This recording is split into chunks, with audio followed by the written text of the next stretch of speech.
Independent Voters. We are a non-profit grassroots organization. It's been around for over 100 years, fighting to make sure every voter has a voice. Our mission is simple: empower voters and defend democracy through education and advocacy. Here in Long Beach, that means helping people register to vote, understand their ballots, and show up at the polls confident and informed. We don't back parties or candidates. We take action on issues that matter to the community, like voting rights, affordable housing, clean air, and access to health care. Because democracy only works when everyone takes part. We host candidate forums, voter registration drives, and information sessions that break down complex topics in ways that are easy to understand. Topics like the Electoral College, ranked choice voting, and Proposition 50. And we love teaming up with organizations like NAACP because when our communities unite, democracy gets stronger. I'm not here to tell you how to vote. Rather, I'm here to encourage you to ask questions, dig into how this proposition might affect you or your neighborhood, and to make sure you participate. So as you hear us talk today, keep in mind your vote matters, and how districts are drawn matter, because it influences how responsive your government is to you.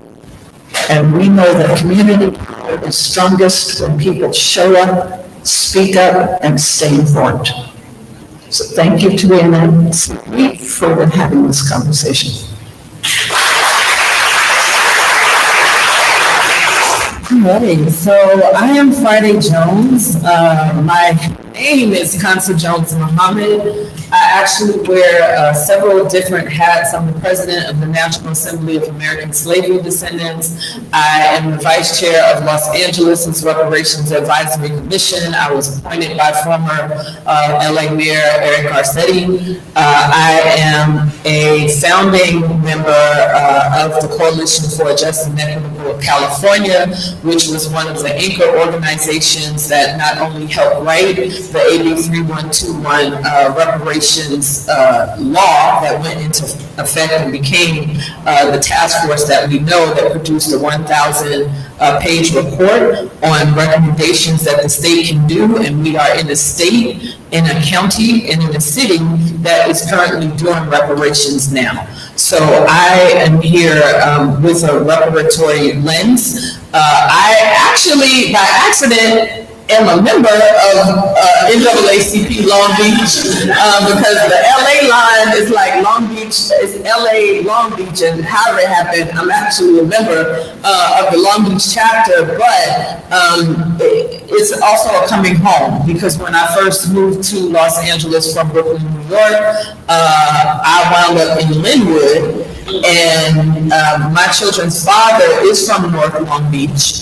And I lived right on Magnolia and 7th once we moved out of his uncle's pool house in Linwood. So for me, this is a little bit of coming home. I'm happy to be here. I'm very thankful that I was asked to be here with a different perspective. Thank you so much.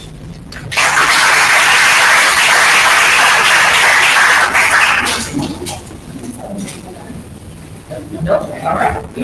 Okay.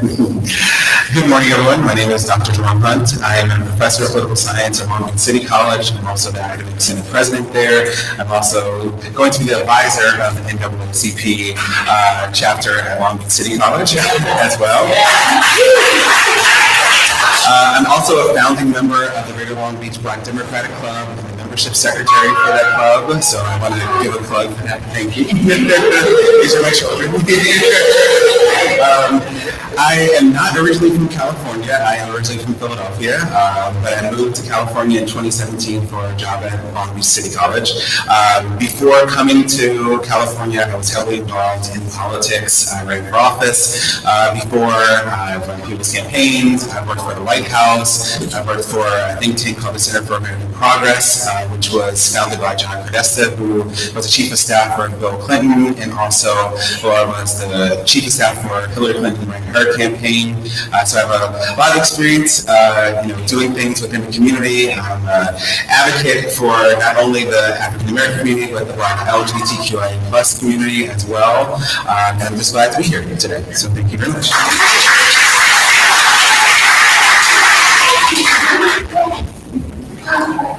Yes, I heard that.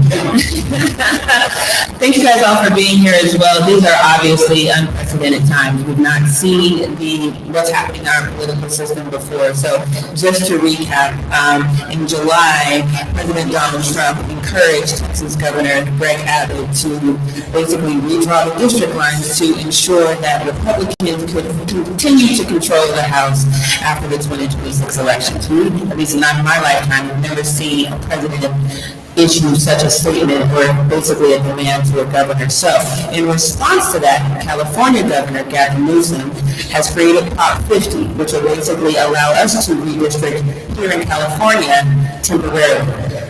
I do want to say, either way, we're talking about gerrymandering, right? So either way, that's what is happening. Typically, redistricting happens alongside the U.S. Census. So for us, that happened in 2020. It will happen again in 2030. So if you're from Long Beach, you might remember those long, very contentious meetings that we had during redistricting to draw those lines. It is a process where the public, people in the community who are going to be impacted by the redrawing of the district lines get to share their opinion. What happened in Texas was that right to voice your opinion was taken away. The government did that. So here we get to vote on it. It's not something that we're going to do automatically. Nonetheless, again, this is unprecedented times. It's a historic time. So Dr. Samad, I want to talk to you first. When you're thinking about what's happening in this country as a whole, what are we looking at going forward if we don't fight back here in California or across the nation against what's happening in Texas? What could that potentially mean for us going forward? Okay, well, I appreciate your correction. We have seen this before. We've seen it twice in this nation. We saw it before the Civil War when the states succeeded. States' rights is a very powerful right. The states pretty much can do what they want to. The only purpose of the federal government is to protect the nation and to provide services. The rest of the services are delivered by states. So states can do what they want to do. We look at politics through an antiquated paradigm. Basically, the last 100 years, we have seen a federal government that has increased its role in the lives of people, largely because capitalists who basically were going to pull all of the money out of society. And so when we look at race policy, which is what the 1964, 65, 68 acts were about, which was to correct what had been going on during segregation period, the which white folk took everything back. Problem is, we don't think they'll take it back. They will take it back. Okay. While I don't agree with everything that Newsom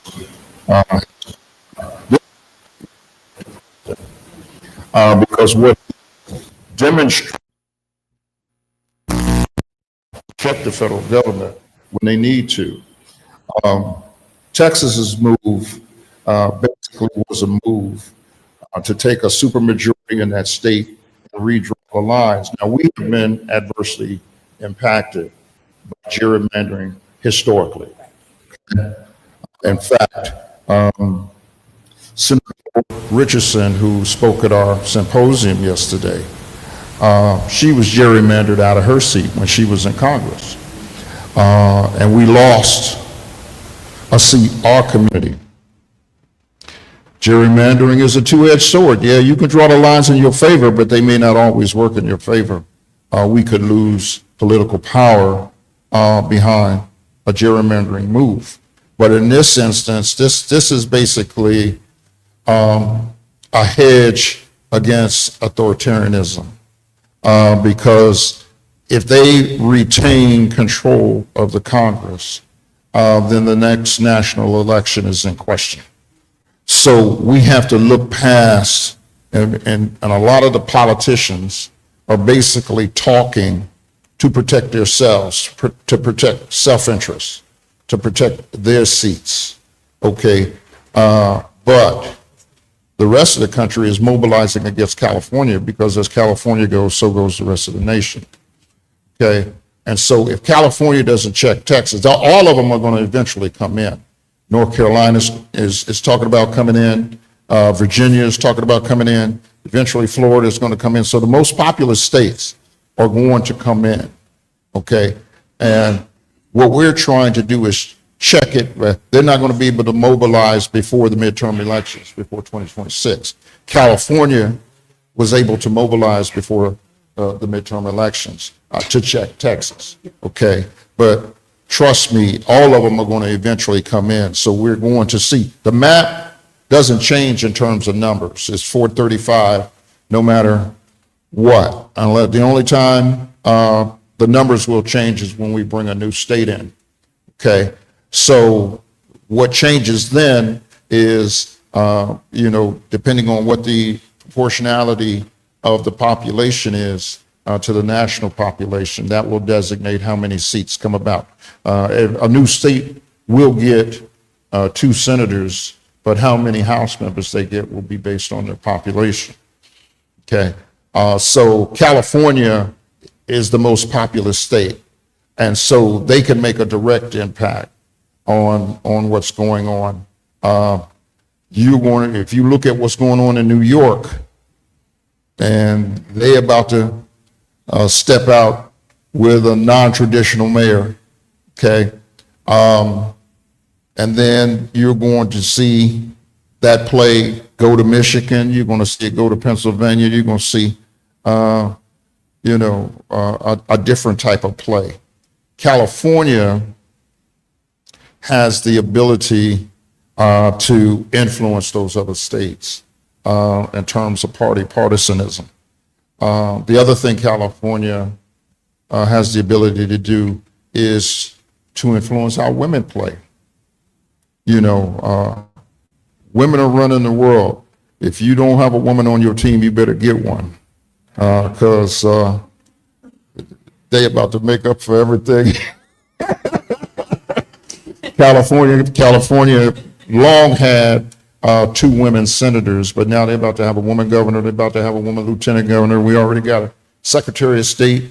If you look at the 4 of the 5 top cities in California run by women, California's in the history of California since 1850, California has never had 5 women on the county board of supervisors.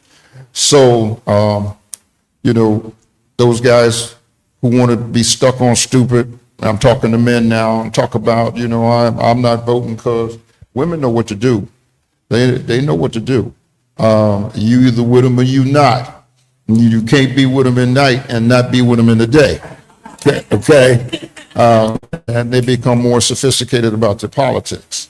And so basically California is showing the rest of the nation what states' rights really is. Thank you so much for that. Yes, and co-signing on all that women talk. But I want to talk too, because here, I just want to make sure everyone understands. So what would happen technically is we would go back to our normal redistricting process in 2030. So this wouldn't be a forever thing for us in California. It's just a temporary thing. However, a lot of people are supporting this bill, including the California Teachers Association, obviously the NAACP, even our city council a couple weeks ago, they did a whole statement where all but one person supported Prop 50. And I know a lot of people, you know, you talk about people say they don't want to vote. I know a lot of people that say they're going to vote based on how their mom votes or how an organization votes. They vote based on people who they trust. But it is important to be educated on this. So locally, and I know we're talking about a national scale, but Maggie, locally, how would this impact us here in Long Beach? So in our normal decennial redistricting, it is the U.S. House of Representatives, the state assembly maps are drawn, the city council district maps are drawn, school board, water district, everything is done every 10 years after the census. This special election is only impacting the U.S. House of Representative seats. No other districts are being redrawn at this time. So, and just a little background, in California, it was normal for the state assembly and the governor to draw the maps for the U.S. House and et cetera, and the city council to draw the maps for city council districts until 2008. In 2008, there was a proposition that was passed so that there was an independent redistricting commission established to draw the state assembly maps. And then in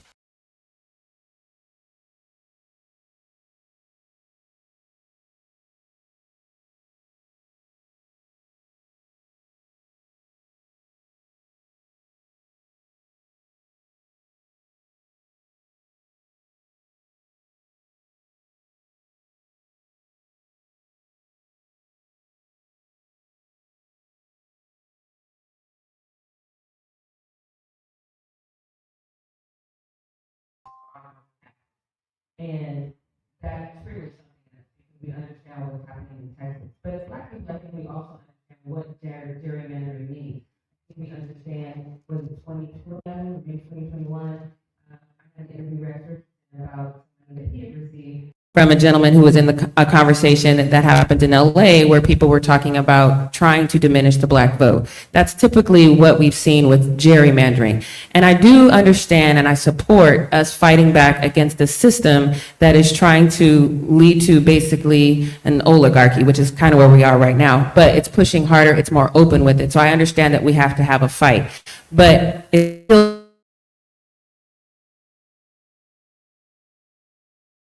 at the election, anti-election rigging act that triggers something in us, but for you personally, what does it trigger in you?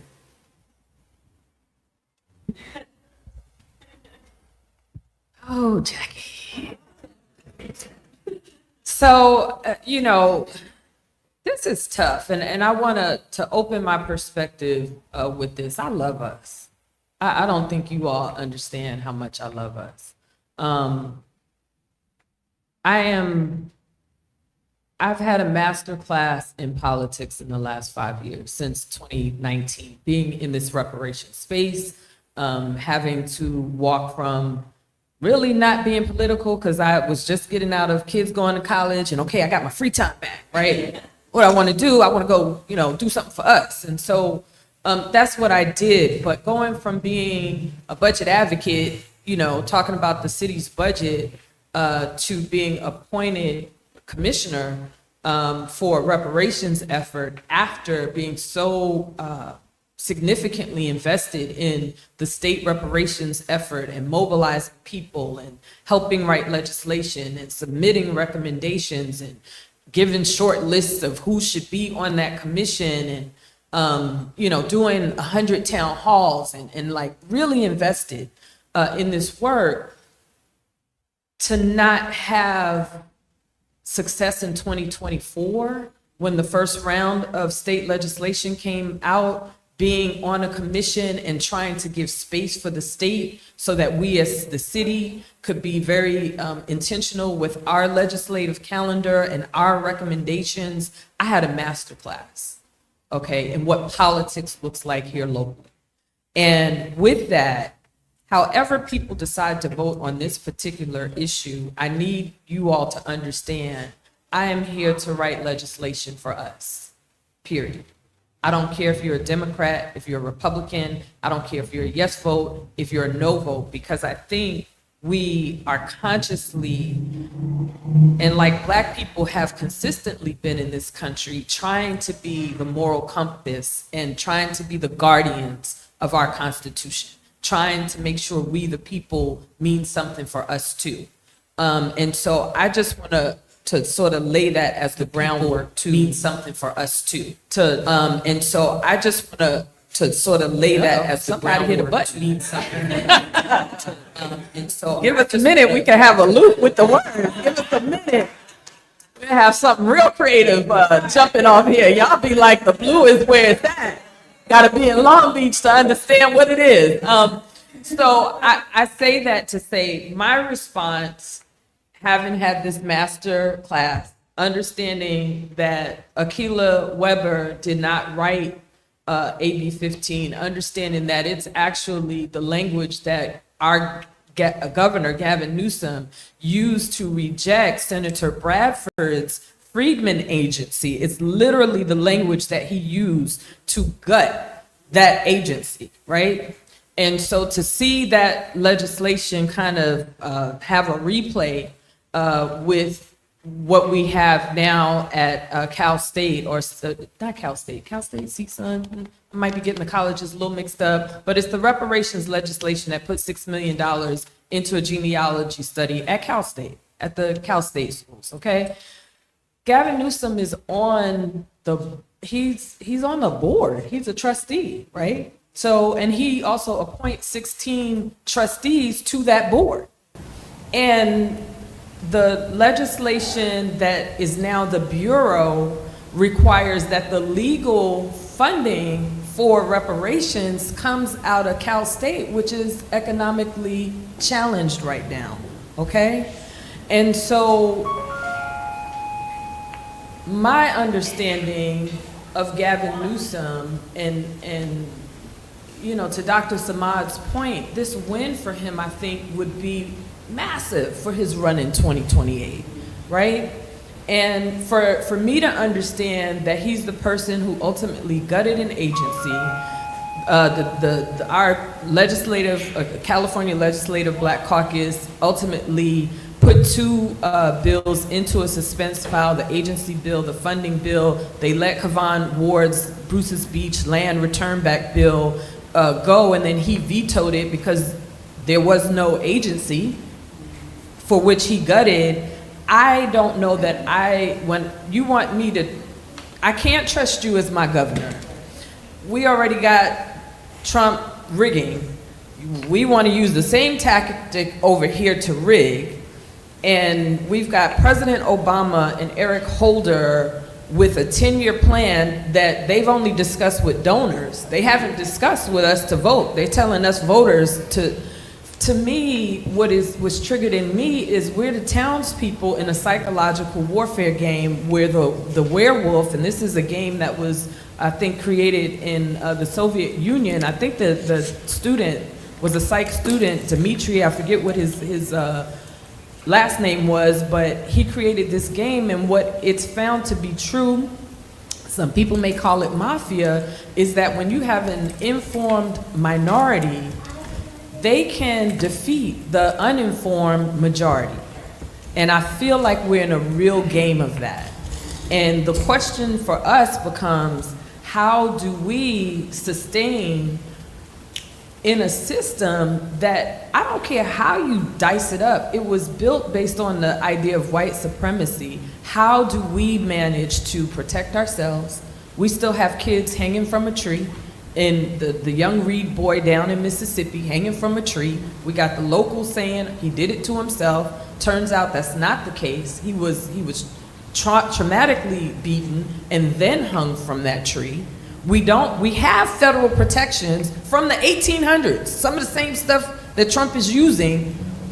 We've got protections, but the United States government is not sending in their DOJ. They're not sending in the FBI to see what dysfunction is happening in that Reed case, right? To say, you are citizens, we will not allow this to happen to you or your children.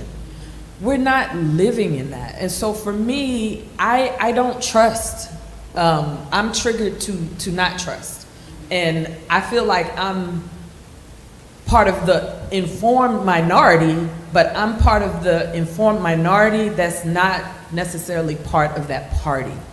And so my politics are different. And so this for me, it's a no, but it's a no because I've had this master class. And I've counted on people who are telling me to vote yes on this, and I couldn't count on you to simply bring a vote to the floor when it was historic. And for me, August 31st of 2024 will forever go down in history as one of the worst days for reparations in our nation, and it happened here. So.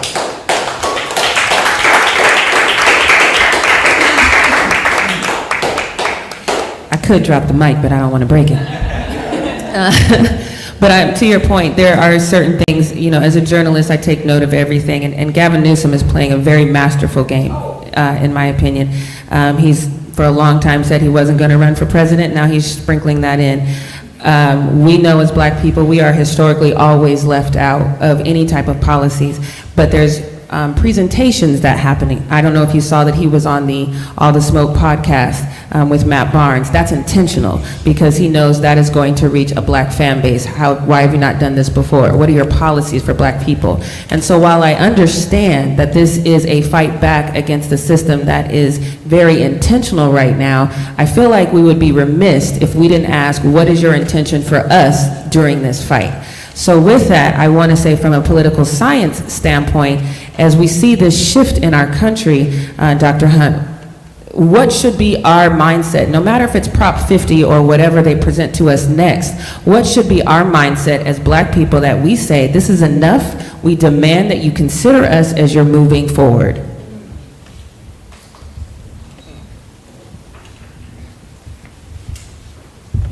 Thank you. That is an excellent question, and I think I'll start by giving a little bit of context about our political power.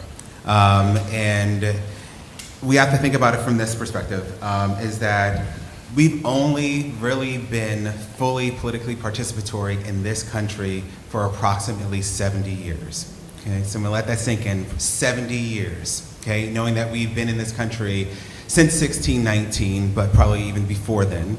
And when you look at that, we're talking about the 10 years of Reconstruction, where we saw the biggest influx of Black elected officials. We saw Black individuals make tremendous strides in this country, and then that was stopped with the Compromise of 1877 when Rutherford B. Hayes wanted to be president so bad that he thought that it was a good idea to lend his support to Southerners and say that it's okay to remove federal troops from the South, which then therefore started the history of Jim Crow laws, all the things that started voter suppression and everything that we saw end up happening in the resurgence of the Ku Klux Klan. And then we're looking at the period from the passage of the Voting Rights Act to present. So that's not a long period of time, which also shows that people are afraid of us. Because when we get political power, we use that political power and we use it for good. We use it to change our communities. We use it to better society in general. And one of the things that I think people fail to realize is that when we solve the issues of the Black community, we solve the issues of every other community, which is really disturbing because you have individuals who are, and I'm going to use this as their proximity to whiteness, and they use that as a way to get things that they think will benefit them. And I have to ask them, how is that working out for you now? Because all those people that were sitting out here with these MAGA hats on, that are people of color, thinking that President Trump was going to do something for them, he's deporting their family members, he's shutting down their businesses, and he doesn't even care if you vote for him. Okay? He's literally trying to run for a third term. Don't know how this is supposed to happen, but I don't put anything past him because We never seen a president really utilize and exercise power the way that he is, but we have individuals in office now who are black individuals as well, who are not standing up for us in our government. And they made it very clear. Going back to the election of 2024, I believe I was watching MSNBC, and I think it was John Clyburn was on there, and there was the whole thing about the busing of immigrants and like how Florida was sent into Chicago, and the Chicago Democrats were like, we don't like what's happening here. We want the Democratic Party to say what's going on. We want leaders to come in here, and they had young people going to social media saying like, we need our leadership here, and he got on national television and said young people need to stop being worried about social media, and they need to be informed about the issues. And that shows right there that we have leaders who are too out of touch with what is going on in our society. Because if you don't understand what young voters are doing, then you have no idea about the political power that we actually could have. The Democratic Party has literally taken what Barack Obama put into place and built upon by other individuals, and reaching out to college individuals and raising small donations of money, and said that this doesn't matter because he was just the nation's first black president, okay? We didn't hold him accountable.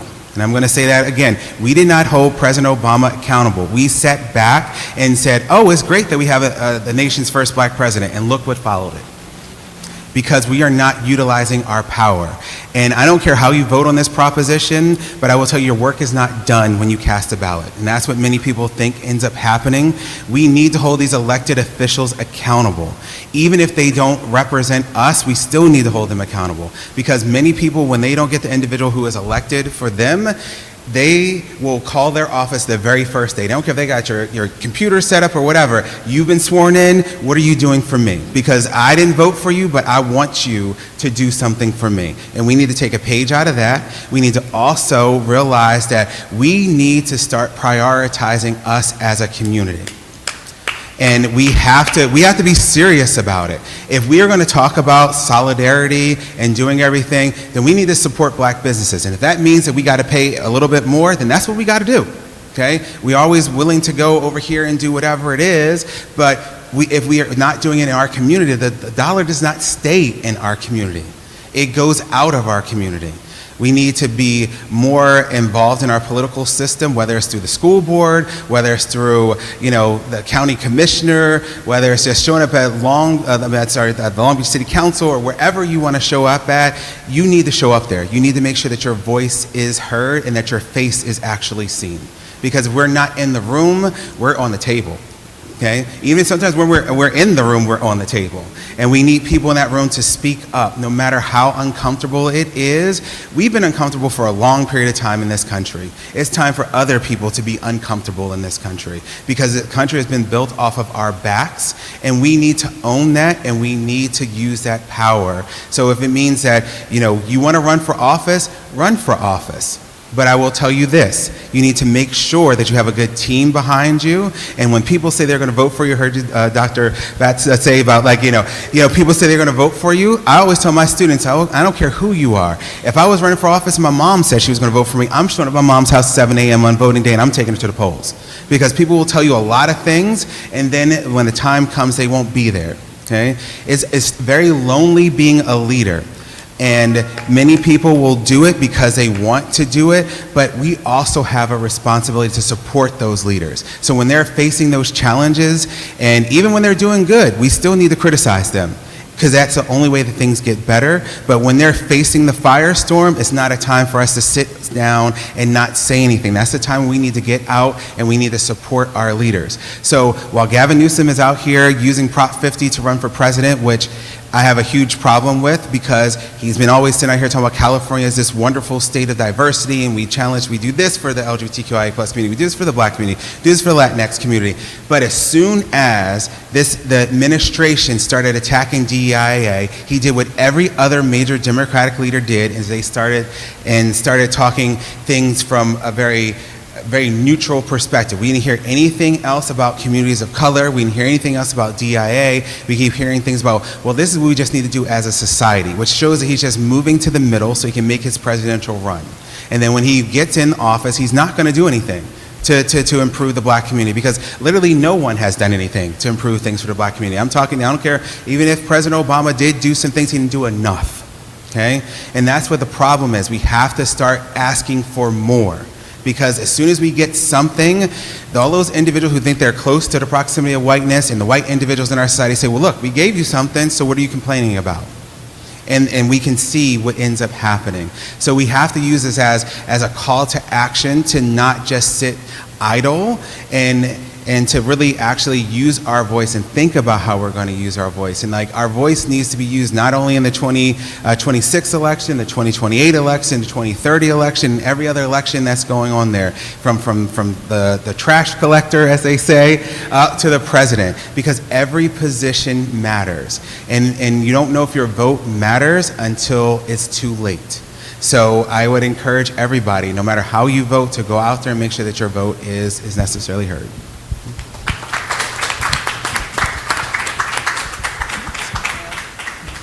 Thank you so much, Dr. Hunt. That was fantastic. Well, I want to open it up to questions, but before we do, I just want to say, from what you said, I try to live my life by something my dad taught me a long time ago. He said, people treat you the way you allow them to treat you. And I feel like we as black people, we have sat back, we have waited, we have hoped, we have prayed. It's time for us to take action. I tell people all the time, as a journalist here in the cities, I get calls when things get bad. That's when people want me to write about it. That's when people want me to bring attention to it. And that's fine, that's my job, I don't mind. But I would rather get the call as you're leading up to, now let's circle the wagons, let's get the community together. I don't need you to show up to city council once every blue moon because something affects you. I need you to show up to city council when something affects your neighbor. We need to care about each other, we need to look out for each other. And while this bill has brought us together today, we have a bigger problem. And our problem is we don't stick together. So I encourage us to do that at all costs. I am here. If you need something, I'm here. But don't wait till the bottom falls out. This is our time to treat each other different. And to my elders in the room, if you could please pass down some of these keys to the young people. I know we are holding on to them for dear life, but they are ready and they have an access to technology to disseminate information faster and quicker, and that's what we need. We need everyone on this ship moving together. So if you have questions, please raise your hand. I'd like to bring the mic to you. You probably gonna have to come up. I don't know if that mic cord is long enough, but, oh, Greg. Well, Jackie Ray, that's what I sure am trying to do with you, is pass the torch from broadcasting. You know, we have some things that we're going to be doing in the future. But I want to just pose this idea to you all that bothers me. I am really glad to be in front of such a robust body of intellectuals. So I was working on the census, and when we were gathering down at the Hall of Administration, all of the county census workers were there. That was the actual day they shut down the world for COVID. We were there for our rally. Committees from all over the county were there, but then they canceled the meeting because, you know, everybody, that were getting ready to have the stay-at-home orders and everything, literally in there. So we as community activators decided we wanted to continue that rally on that day. We're going to count the people, census. Well, we did our little rally and everything. The very next meeting was Mayor Garcetti and the Board of Supervisors, and they're literally shutting down the city. Done, point blank, go home, lock it up. I even asked Mayor Garcetti, was it, you know, church services Sunday, you're going to shut them down? He was like, they gotta adhere to the regulations that's going down. My question is, do you all think we actually finished the census? Because I don't.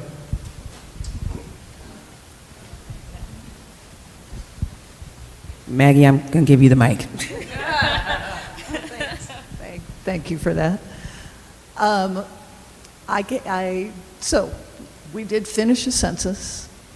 The numbers looked normal, a normal progression. So my assumption is that we did finish the census. I hear what you're saying, that some people did not get counted. COVID was a strange time. It'll be interesting when the next census comes up. Hopefully, knock on wood, there's no other major health crisis that shuts everything down again. But like I said, the numbers, comparing 2010 to 2020 numbers, they seemed logical, didn't seem out of proportion. I just want to say, I guess I've been dodging the census so effectively that one of the supervisors personally came to my house, and because he came and I sat and talked to him, we all got counted.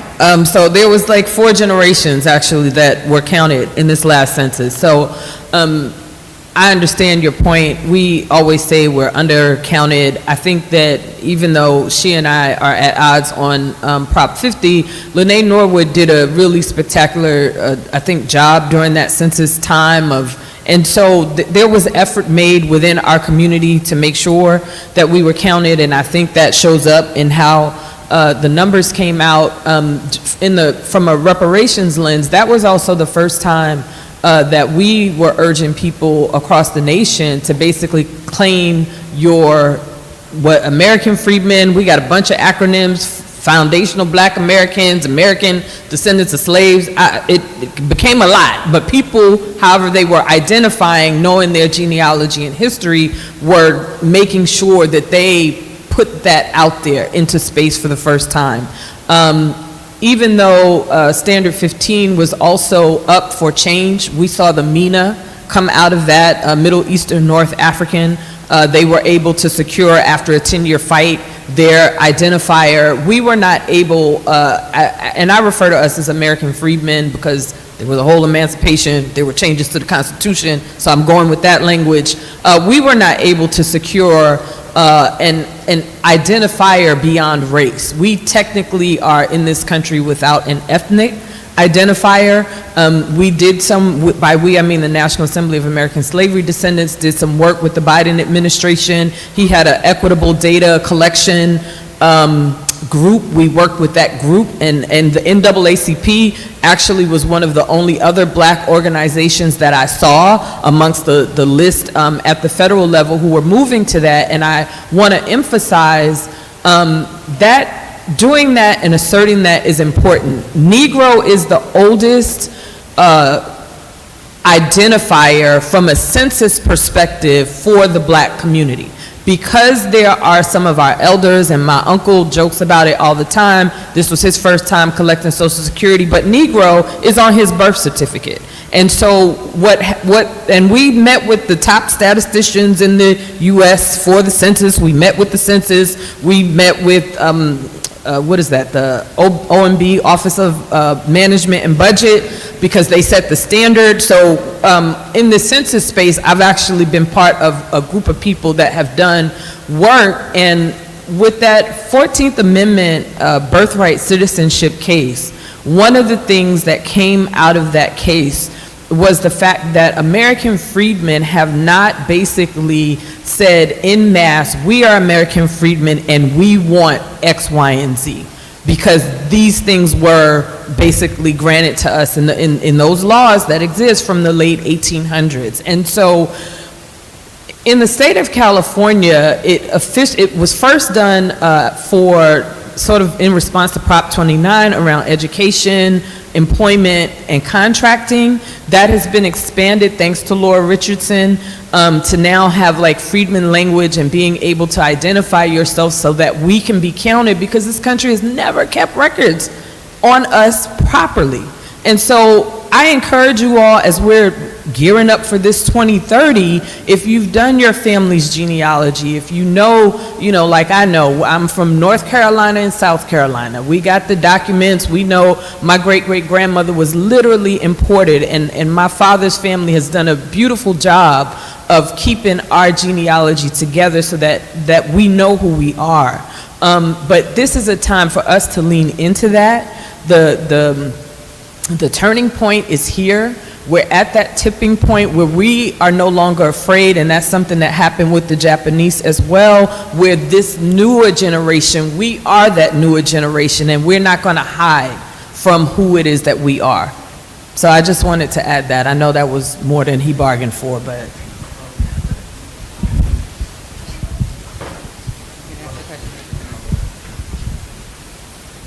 My question, not my commentary, my question.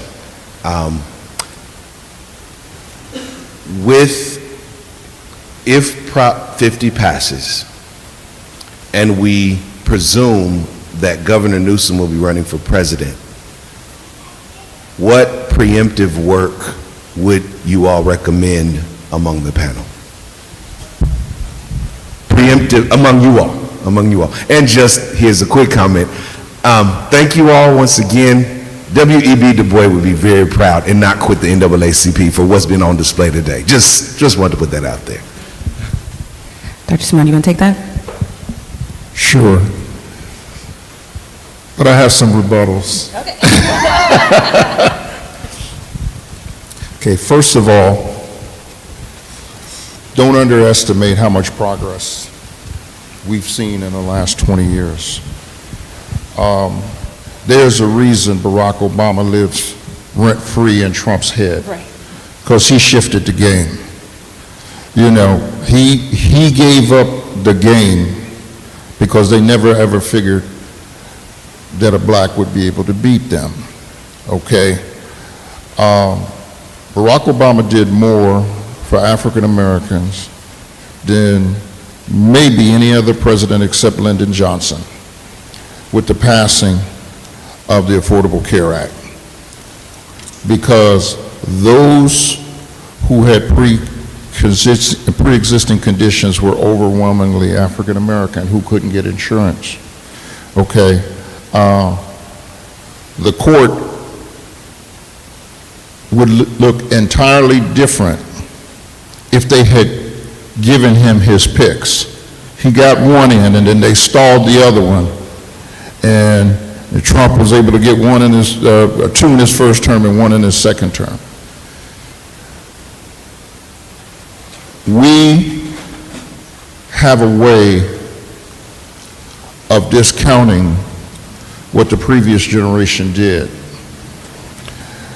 The purpose of, I call us, you know, American Africans, because that's what we are. You know, ask yourself the question before you criticize the generation before you, did they move the ball? Okay, now there are a whole bunch of people who didn't move the ball. We have people right now in LA who make a full-time living helping white folk navigate our community, you know, so that they can maintain their positions of comfort, okay? You start from a place where, did they move the ball? If they didn't move the ball, they gotta go, okay?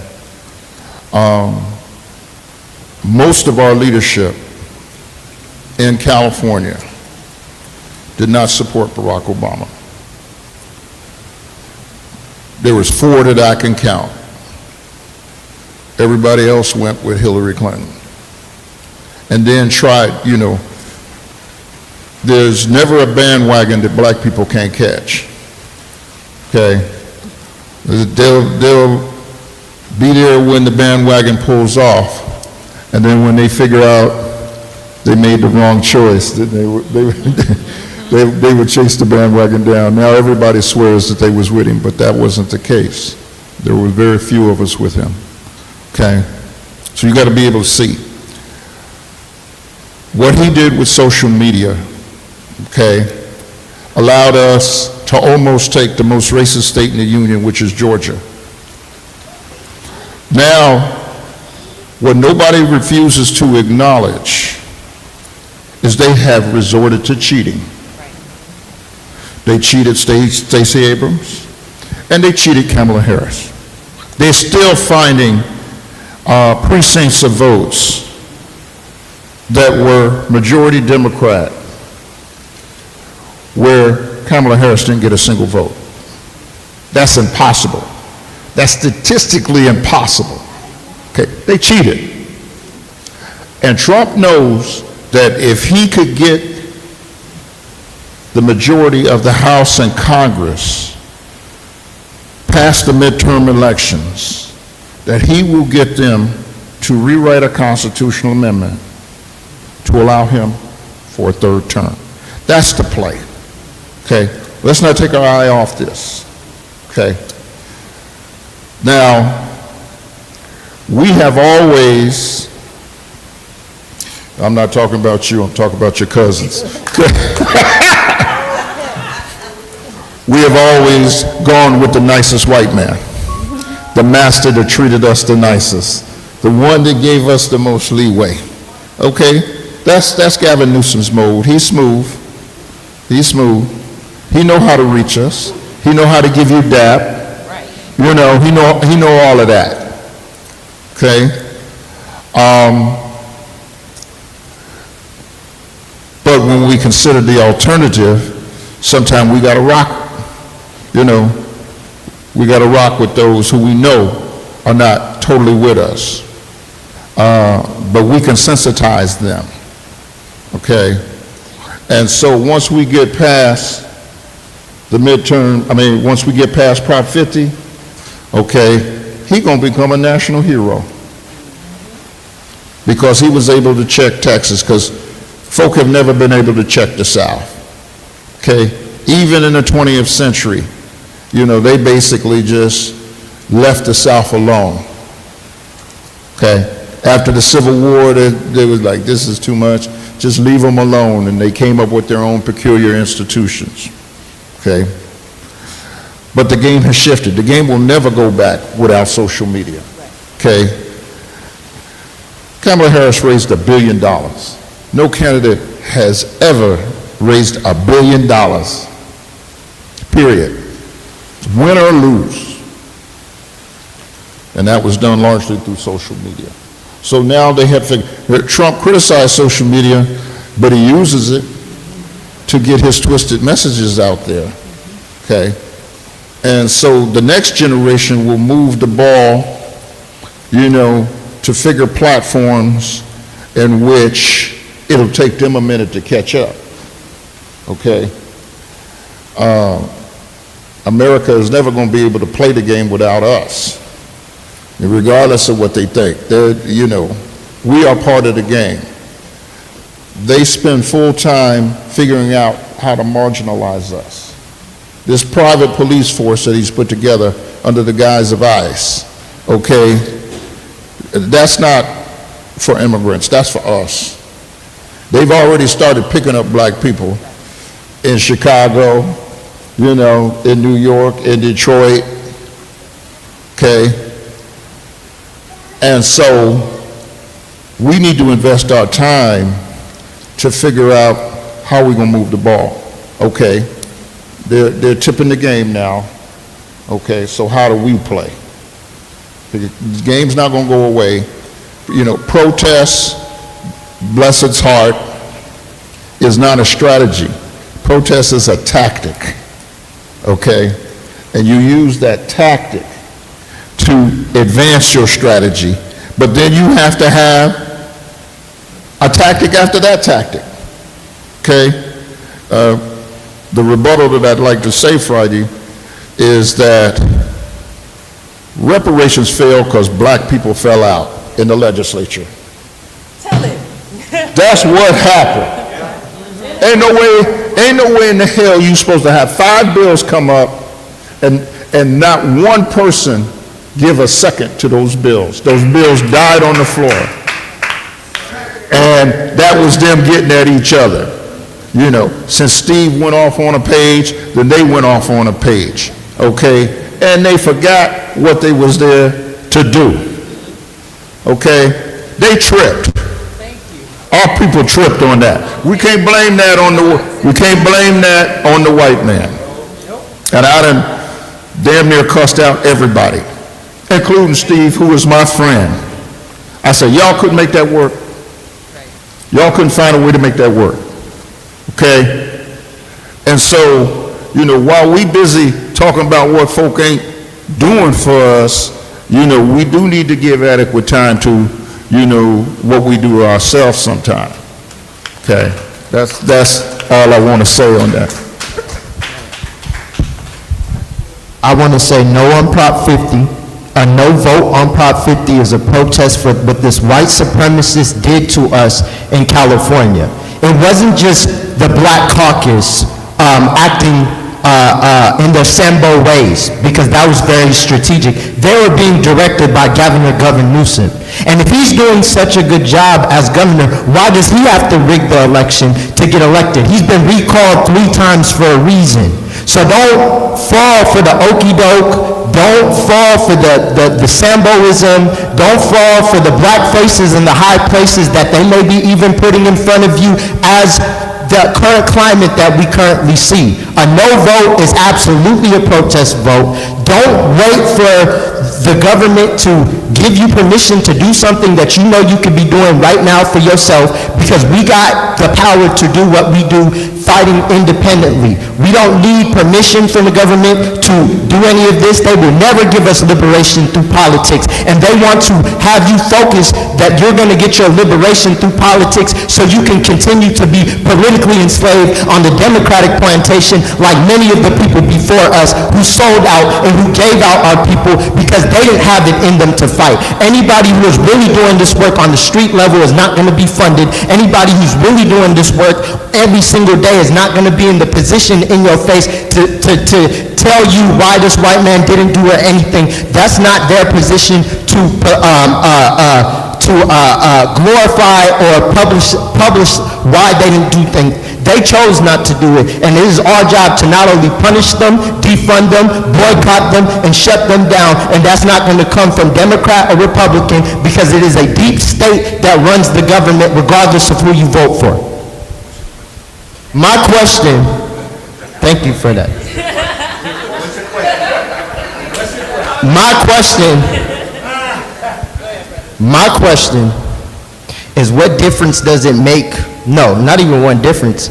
I don't believe, and this is my statement, I don't believe it even makes a difference, because at the end of the day, even when we look at these black faces in high places, it was Obama who raised the bounty of Ashada Shakur to $2 million of our sister.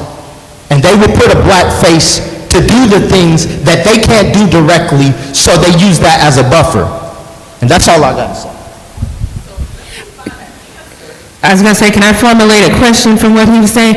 Because I hear what you're saying, and for clarity, there's never going to be a perfect politician, especially when it comes to us. But I love your passion, and I'm not mad at what you're saying. But as a person who stands before you today as an independent journalist, if it wasn't for the Affordable Care Act, I could not afford insurance.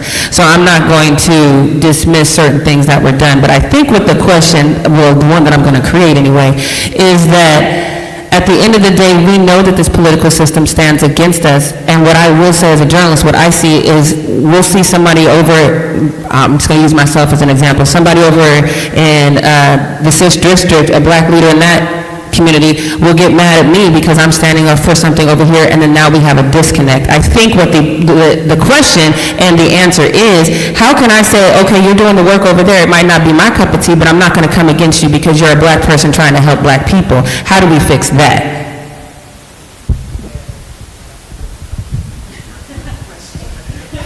Yes, that is a great question. And I think that the first way, and this is what I tell my students all the time, is like, criticism of individuals who are in elected office or running for office is not any way of you saying that you don't support them. For some reason, we have this feeling that when we criticize you, that means we don't support you.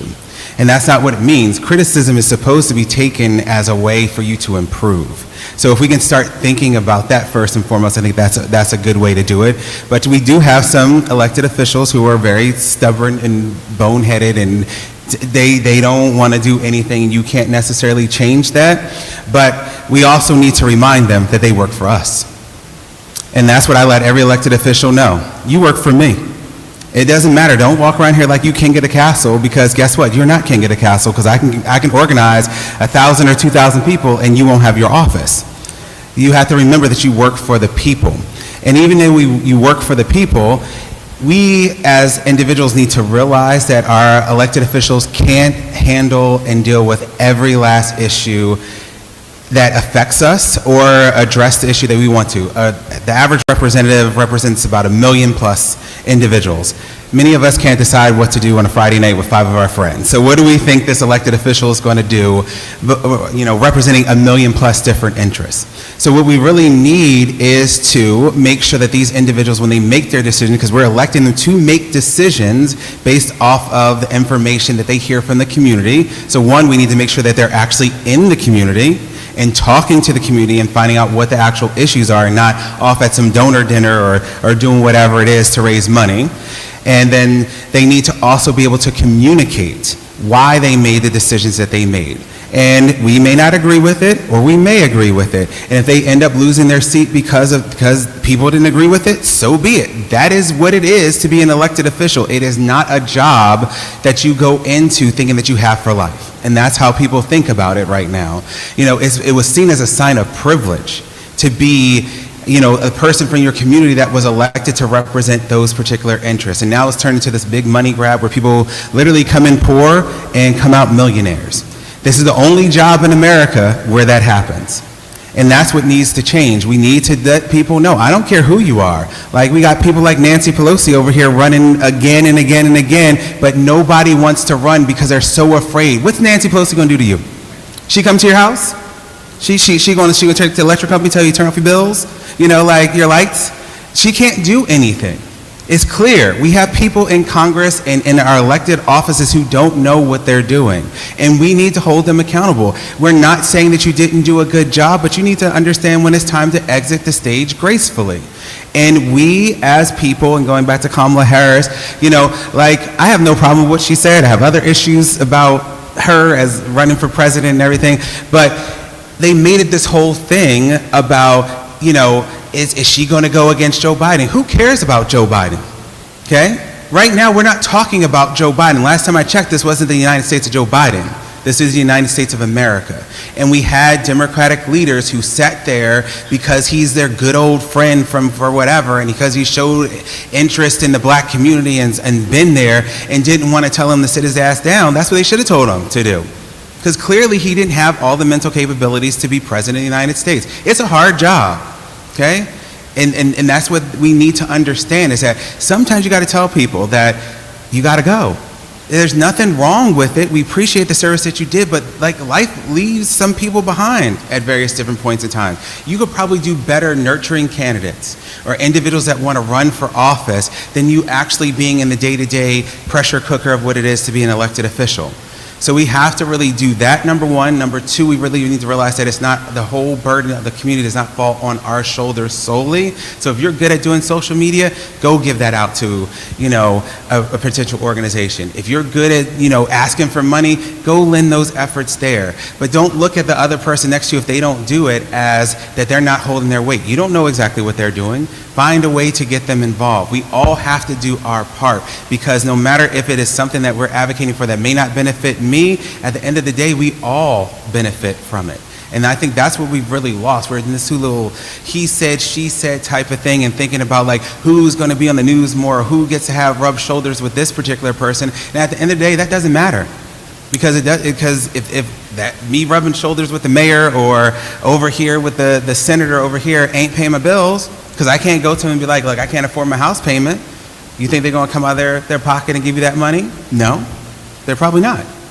So that's what we need to really start thinking about, is that our power is internal within ourselves, and it's okay for us to be critical of each other. It's okay for us not to agree on how we get to the end of whatever we're trying to get to. The most important thing is that we support each other.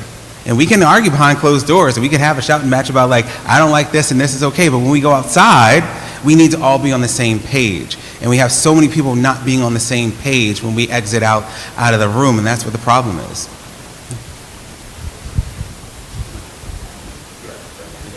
So that's a tough question for me because of my master class.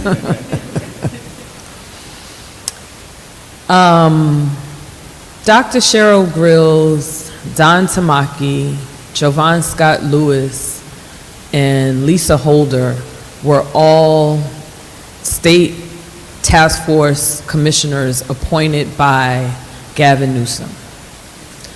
They also, for the large part, with the exception of Jovan Scott Lewis, voted against lineage-based reparations, which was language that Dr. Shirley Weber specifically asked for. What we gave her and what it became are two different things, but it was in there, as well as basically free people who were in the United States or in the U.S. At the turn of the 1900s. And so, as we are advocating I went to Switzerland with our task force recommendations to the United Nations, and as a NGO, non-governmental organizer, recommended that our state task force recommendations be a blueprint specifically for people who were not nation states. I was not there representing the United States of America. We are a racial, ethnic, voting minority in this country. These recommendations fit that very well when you are not governing yourself and when you don't have full sovereignty over your politics. Lisa Holder, Dr. Grills, and Kichi Taifa, who's an attorney who's been in this reparations space for a long time, were also there saying the same thing. 3 out of the 4 of us live here in California, in Los Angeles, in Southern California. 3 out of the 4 of us. I can't get those women to a room. I've asked. I had one of them say to me, oh, we need a mediator because you know you. What about me? Anyone that you ask about me, my character, how I show up in this space, is pretty much what you guys see here today. I don't code switch. I don't code switch when I go to work. And they pay me to do what I do. The city of LA has not paid me to be a commissioner. The state of California did not pay me to be an advocate, through the different phases of that task force. So my master class, I wish it could be that easy. And I'm telling you all it's not that easy. And so maybe I'm going to ask you for the people you know. Dr. Samad and I have had these conversations. He's in the economist number world. He knows some of the people that have done wonderful work in this space. And I am coming behind them, and I understand that. But maybe I need to be asking in more rooms like this for you all to call them and say, look, I done heard this lady. She sound like she makes some sense. Can you meet with her? That has also happened with our legislators who, I'm not going to name their names, but I've asked for a come to Jesus meeting. Sometimes we need it. The Japanese redress. If you read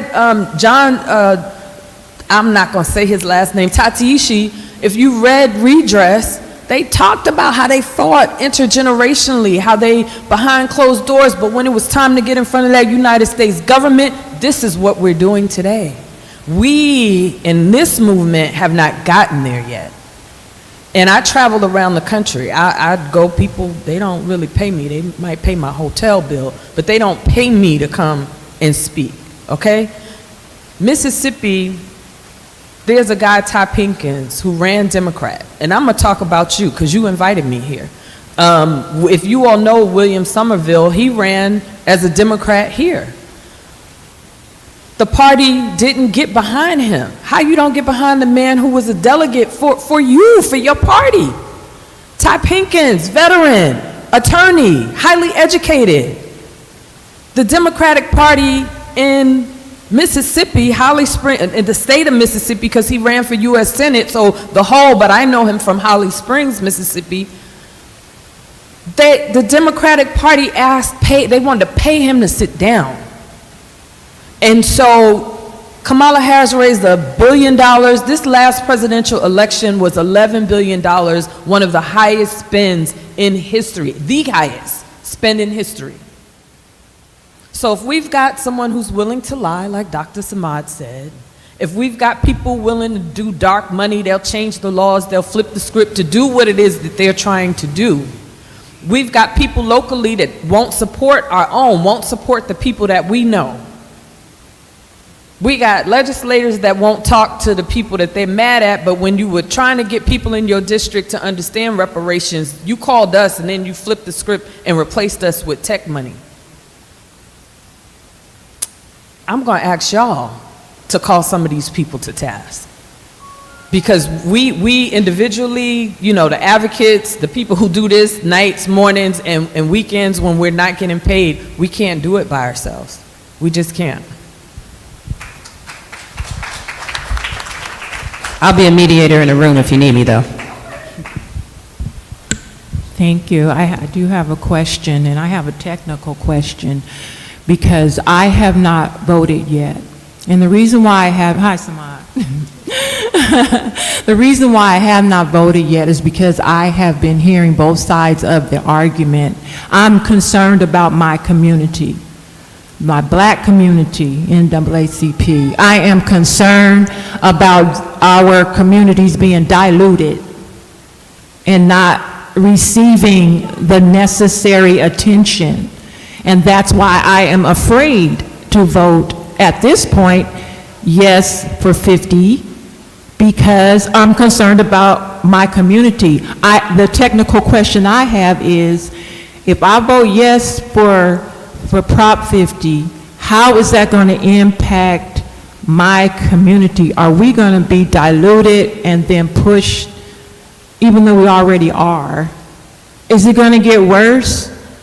And I'm listening to my community that wants to vote no because they have been betrayed.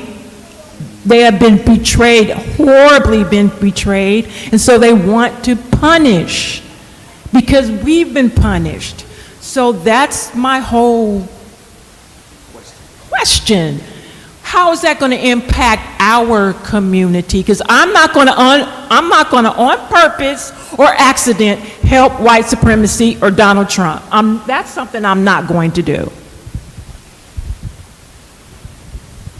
I asked her if she wanted to ask. She said, you go first. Okay. What we need to do is listen to each other. I heard you, brother. I was you 40 years ago. They could tell you I tore up more meetings. You know, Tom Bradley called me out in church because they were supposed to have a black owner of the Fox Hills Mall. Y'all remember that? And ended up, Alexander Hagan took it over. He stood up in church at First AME. He said, no matter what anybody tells you, you know, we will get that mall done and there will be black ownership. Well, of course, that was a lie. There was never. But it was better to have the mall than to not have the mall. We have to sometimes ask ourselves the question, what happens if we say no? Okay? I'll give you the perfect example. You know, and there's some generations in here, and there's some generational divides in here. We had a black woman for the first time in the history of Los Angeles, the history of California. Well, not the history of California, because San Francisco had one first. Kamala. Yeah. Well, there's some folk that would say you not black. I mean, there's mixture in us all. Okay, I listen to you. Yeah. And guess what? Right. So I get your passion. Okay. Jackie Lacey, and when we look at these firsts, and we're still talking about firsts, 250 years in, we're still talking about firsts. A lot of people don't know, she basically, you know, had opposition in her office. They were undermining her. They were doing everything. She did not deserve what she got. You know, I don't know if there's any Black Lives Matter folk in here, but the bottom line is they were wrong on that. Okay? When we have never been in charge of the law, we're still trying to find out systems. That's how Trump got beat the first time, because Joe Biden knew the insides of the government and he didn't, but they done figured it out on the second time around. So we ended up getting a real racist to replace Jackie Lacey. And he set us back, you know, far beyond any damage that she could have did. We are less tolerant with our people. We are less tolerant with our people, okay? The conversations that I have with my students when they say no, I said, okay, make your case, okay? And there are so many points that they miss. You know, one, because they're young in the game. If you call yourself a leader, you call yourself an advocate, you better find a mentor because you need to be taught, okay? You know, that jumping out there and hollering and shouting and then not knowing what you're going to do next, okay? So on this particular point, we know what he's trying to do, okay? There is a possibility our representation can be diluted, but there's also a possibility we could gain some seats, okay? We're not the ones worried. It's the Republicans that are worried that, you know, we'll replace a white Republican, you know, with a brown or black Democrat, okay? And I'm not a partisan. I'm not Democrat or Republican. I left the Democratic Party in 1988 because Dukakis refused to put Jesse on the ticket after Jesse won 12 states. Never in the history of America have a runner-up won 12 states and they didn't put him on the ticket, okay? But what Jesse did is he changed the process. He got, I believe it was 5 appointments to the National Democratic Committee. And what they were able to do was to change the policy from winner take all to proportional representation. Obama didn't win the most states. He just won the greatest support. He got so far out in delegates, they couldn't catch him. Hillary won more states. They just couldn't catch him, okay? If there wasn't a Jesse Jackson, there would have never been a Barack Obama, okay? And so this is an opportunity for us to say, okay, they want to change the dynamic. They want to redistrict seats. We could gain some seats. I doubt if we lose any seats, but we definitely could gain some seats, okay? Now, will we be able to keep them seats in 2030 when the census comes back up? That's on us. Now, we have more elected officials in Southern California who have been elected by non-black populations. In other words, they're not the voting population majority in those districts. Sidney Kamlanger's won, Holly Mitchell is won, even Maxine's seat is no longer black. And she's gonna stay there till she die. Okay, that's just a reality. But will we be able to replace her? The likelihood is no. Okay? But the incumbents do have an advantage. They do. Once you get in, you got so many resources at your disposal, you know, that name familiarity is going to allow you to keep your seat. The only a situation like happened with Laura Richardson and Janice Hahn where they collapsed a congressional district and they collapsed it in Janice Hahn's favor, okay? And that's how she got played out of pocket. But when we say no, you know, be ready to answer the follow-up question is, okay, if we don't do this, how are we positioned? Is it more the same? Is it status quo? Do we have a fallback? You know, we need to prepare ourselves in that way. Anybody else? Anybody else want to respond to her question? If you have a question, we have this front row over here, we have a line kind of formed on this front row. So do you have any more questions, Ben? So if you can scoot down one seat, and then if you can scoot down, and then this is the question line here. The question queue, all right? Back to our regularly scheduled program. I just wanted to very briefly talk about where you can get more information about how the maps are changing. For the most part, LA County doesn't change except along the lines of Riverside County and Orange County. So Long Beach, being on the line of Orange County, is changing a lot. So Cal Matters has you can go to Cal Matters. They have a map where you can put in the address or a city name, and it will show you a comparison of the existing map for that area and what the new map will look like. This is super quick. I need you all to also understand, Dr. Samad talked about checkers versus chess. We're already in the long game. the question is whether or not we realize we're in the long game, because what allows the legal gerrymandering, if you will, is that it's happening because of political versus racial reasons. But even that twist of language means we can shred y'all legally, and by the time you figure out that we're shredding you, the lines are already be drawn. So we are already in, this is beyond Prop 50. This is about the long game.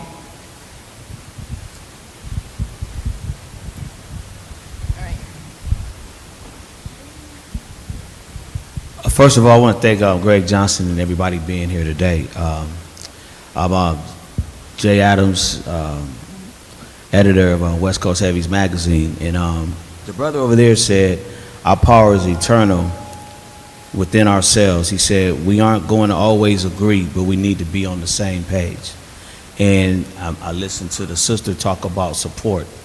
My thing, as far as being in entertainment all my life, you know, we've always been told, as you know, young coming up, you know, shut up and do your job, and then in the media, shut up and podcast, right? So, you know, what we decided to do was to break out of the norm and do everything that we do at the record labels with our network, right? To give our own selves a voice, right? And build our own network. You know, it became a point in time where I had to make a decision. I couldn't just shut up and podcast no more and shut up and do entertainment. I've never been involved in politics this way after leaving college, right? But my question for you guys is, you know, in Hollywood, like we have the news calendar, we have the Black Chamber of Commerce in Hollywood, we have the Cision calendar, so we know what's going on. If it wasn't for Greg, I wouldn't know this was going on today. So my question for you guys is, who anybody can answer it is, you know, as the black media who, you know, like myself, you know, I could fill this room, you know, 3 times over every 90 days, you know, youngsters listen to me just because I could break their record, you know. So it's not for me anymore about just breaking records anymore. It's really about, you know, when I'm listening here, I got the chills and I'm moved because I don't understand a lot of this, right? But from listening to my wife all the time, who's kind of making me, you know, I have to take this serious, right? So how do we find out more about what's going on, you know, like what you guys have going on, and how do we get more involved? I feel like, okay. I will say though, too, just real quick, a lot of people have come to me, and I've talked to some people about it, but I'll admit I've dropped the ball because I've been busy.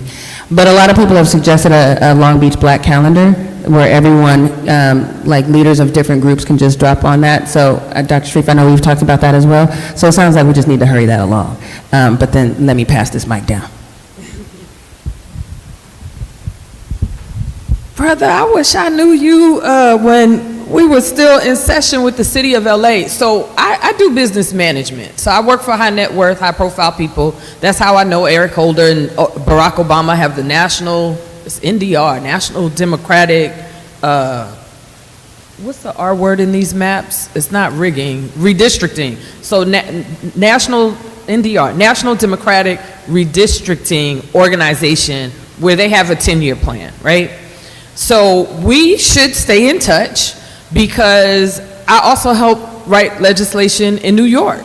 And Assemblymember Nikki Lucas every year in New York does like this 3-day music deal where she's trying to pull creatives into politics. We know from history, it was the actors, comedians, musicians who made the movement move. And we are finally at a place, thank God, because I've been waiting for us to get here. Tariq is an artist. There's a sister in Mississippi, what's the lady? She got all the colorful, she buried the Confederate flag. Kirby says she didn't have a manager. I hit my uncle, who used to manage my brother. If I said his name, everybody in here would know it. But I was like, Uncle, you retired now. Like, let's get out of retirement to get Kirby right. You manage her, I'll keep her money right. This movement needs you. And I'm not saying that, I don't even know you, but if you are breaking records, I used to be in the hood down there off of, in LA off of Crenshaw and, what is that? It used to be a Spanish name, but now it's Rodeo, whatever. Rodeo goes to Crenshaw. There's a black museum that used to be there. The owner of that museum had a radio station. I used to be in there breaking music, making people walk in off the streets. So I understand exactly what you do. And we need that because creatives make the work move. Period. So that's all I got for you. Let's keep up.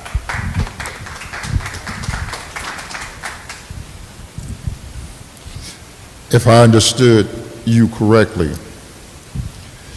you basically said you got tired of waiting in line and trying to figure out where you can get in to fit in. There's nothing wrong with creating your own lane. As long as that lane helps us move the ball forward. You know, everybody jumped in on the the 2008 election. You know, Diddy had Vote or Die, and a few other folk. Jay-Z had his piece. My personal lesson, when I was president of the NAACP, we had 8,000 members. 8,000, okay? It wasn't the largest we ever had. We had 15,000 under John McDonnell, but we were largest on the West Coast. And, the old timers was making the noise, so we moving too fast and all of that. So what happened? I started writing a nationally syndicated column. I wrote a column for 25 years, from 1991 to 2015. But I started the Urban Issues Breakfast Forum, okay? And those 8,000 folk, you're right, and we did that for 20 years, from 1999 to 2018, when I went over to Dominguez Hills. I had a no-compete clause in my contract, so I had to bring the forums out there. But we would bring people that the status quo didn't want to hear. We bought Farrakhan 3 times. We bought Bobby Seale. We bought Barack Obama. I was the first to bring Barack Obama to Los Angeles. And I was told by the status quo, Maxine, Diane, all that, if I brought Barack Obama to Los Angeles, I would never do anything in this town again. And I bought him 3 times. No, let me tell you what I'm doing now. I'm an academician by profession.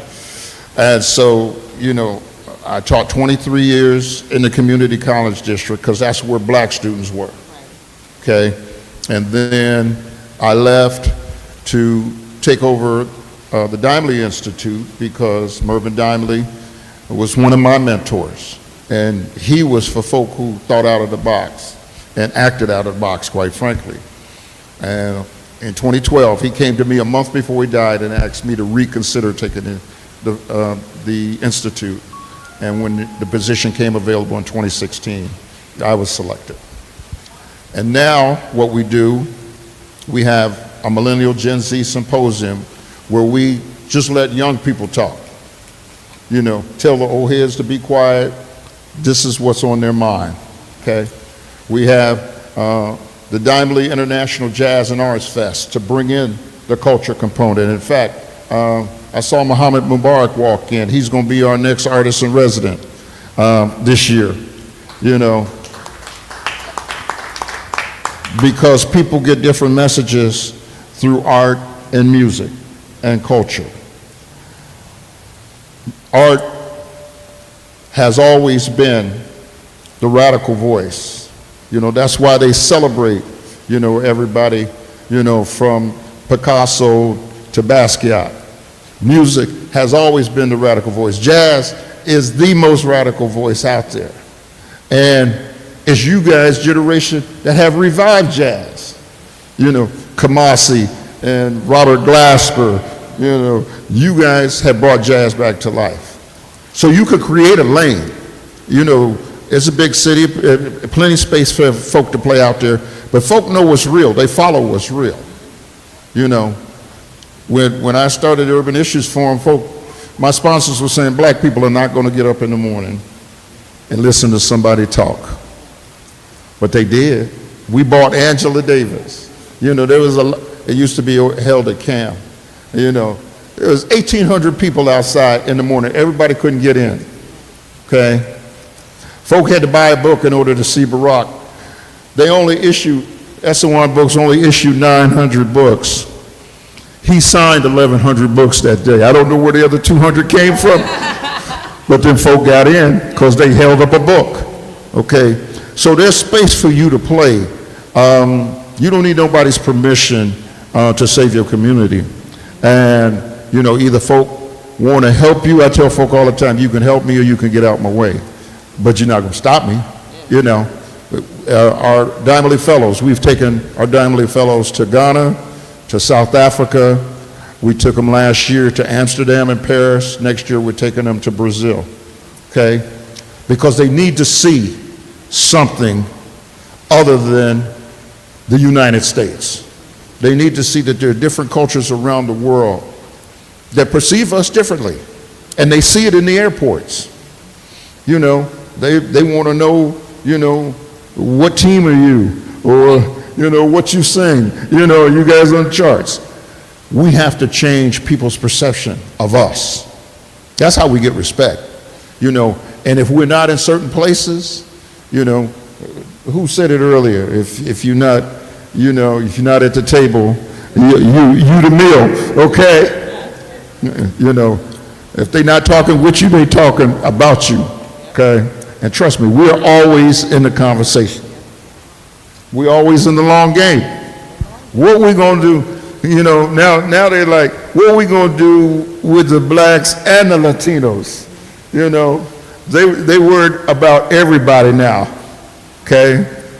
And so there's space for you to play. All you have to do, and there's some old heads that will partner with you, you know, to help you get your message out, to help you get your program out. Because people see real. Now, if you come with that nonsense, you know, we got a lot of nonsense out there. Because a lot of people think COINTELPRO is dead. COINTELPRO is not dead.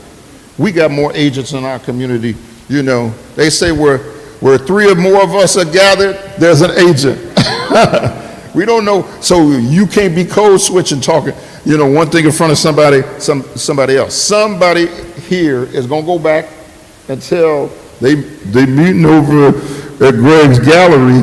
They was talking about y'all too, you know, because people, we don't say white people, we say white people.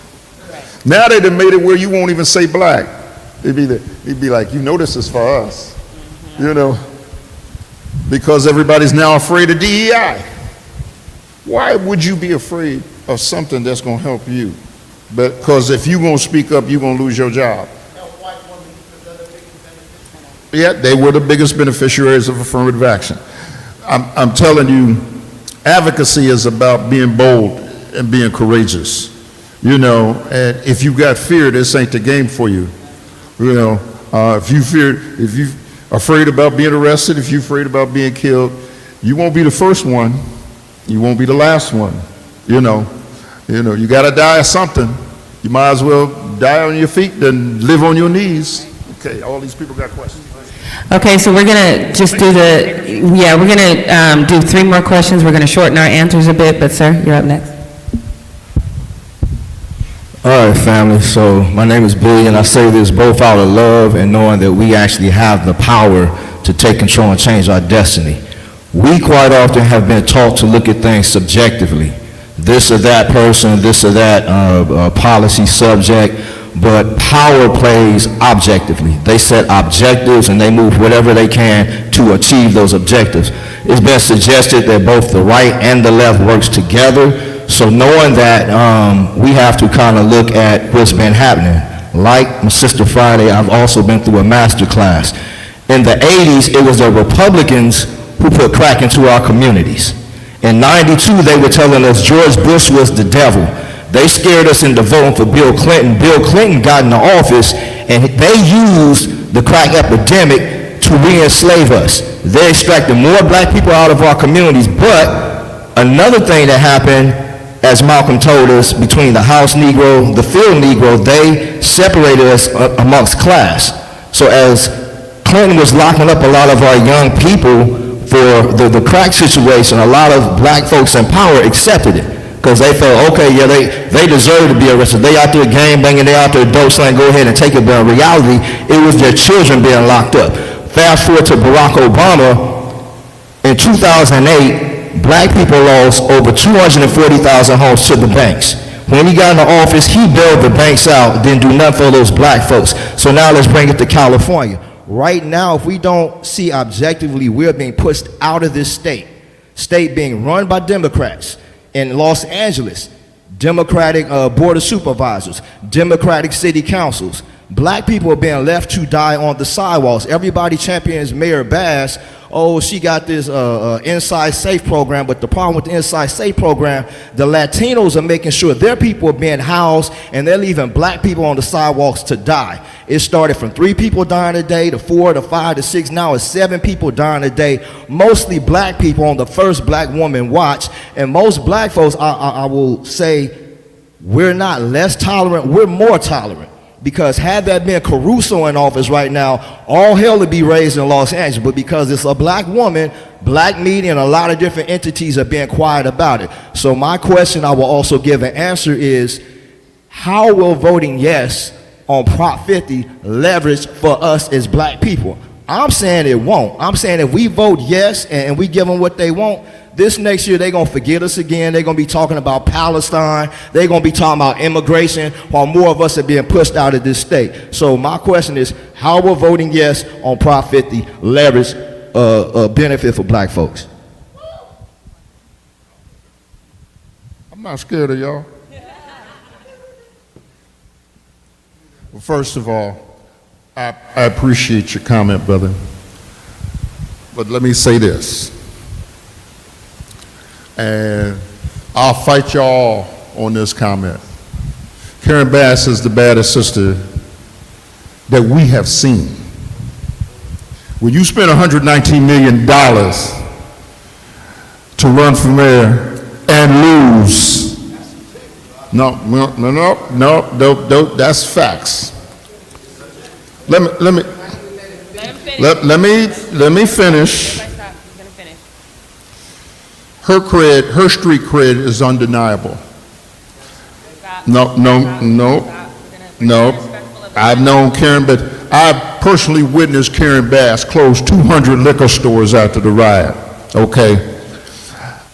I personally witnessed when Karen Bass became majority leader, then she became speaker.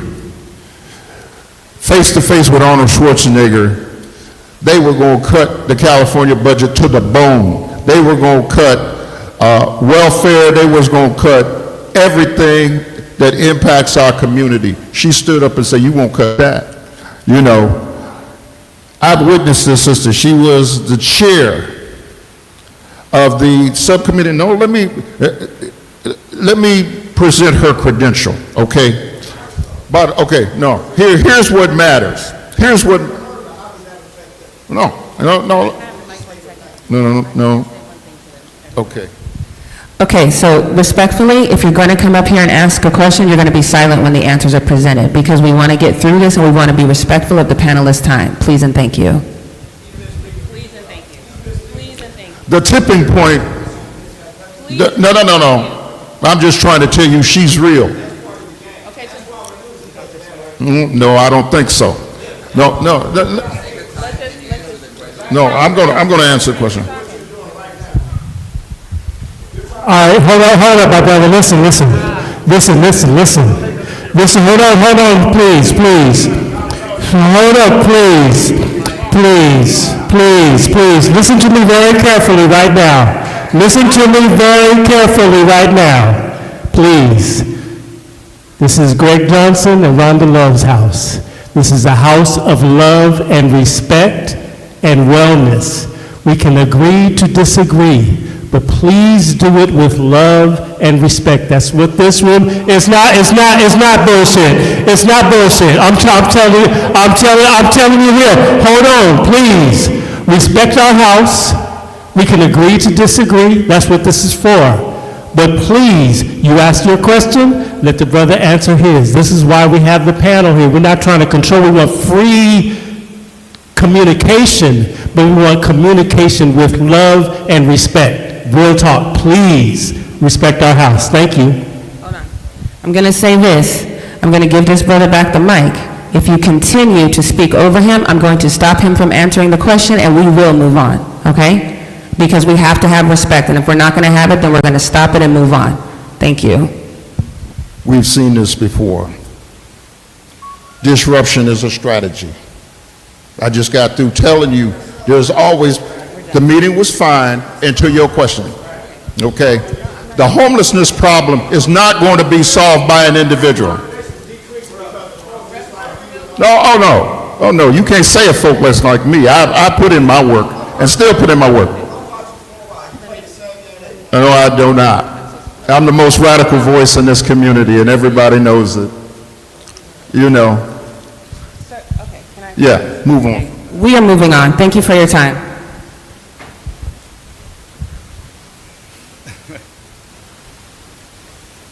Good afternoon, everybody. This is an example of why we're where we are now. This is the perfect example of why we're at where we're at right now as a black nation, that we don't.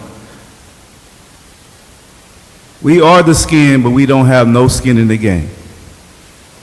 I'm one of those people from the crack law, 28 years federal property, non-violent case, first-time offender. So I know what it looks like. I've been on this earth a little bit more than half a century. And respect to all the elders that are here, because I know y'all seen way more than I've seen and been part of the struggle and part of the BS. And the COINTEL is super real.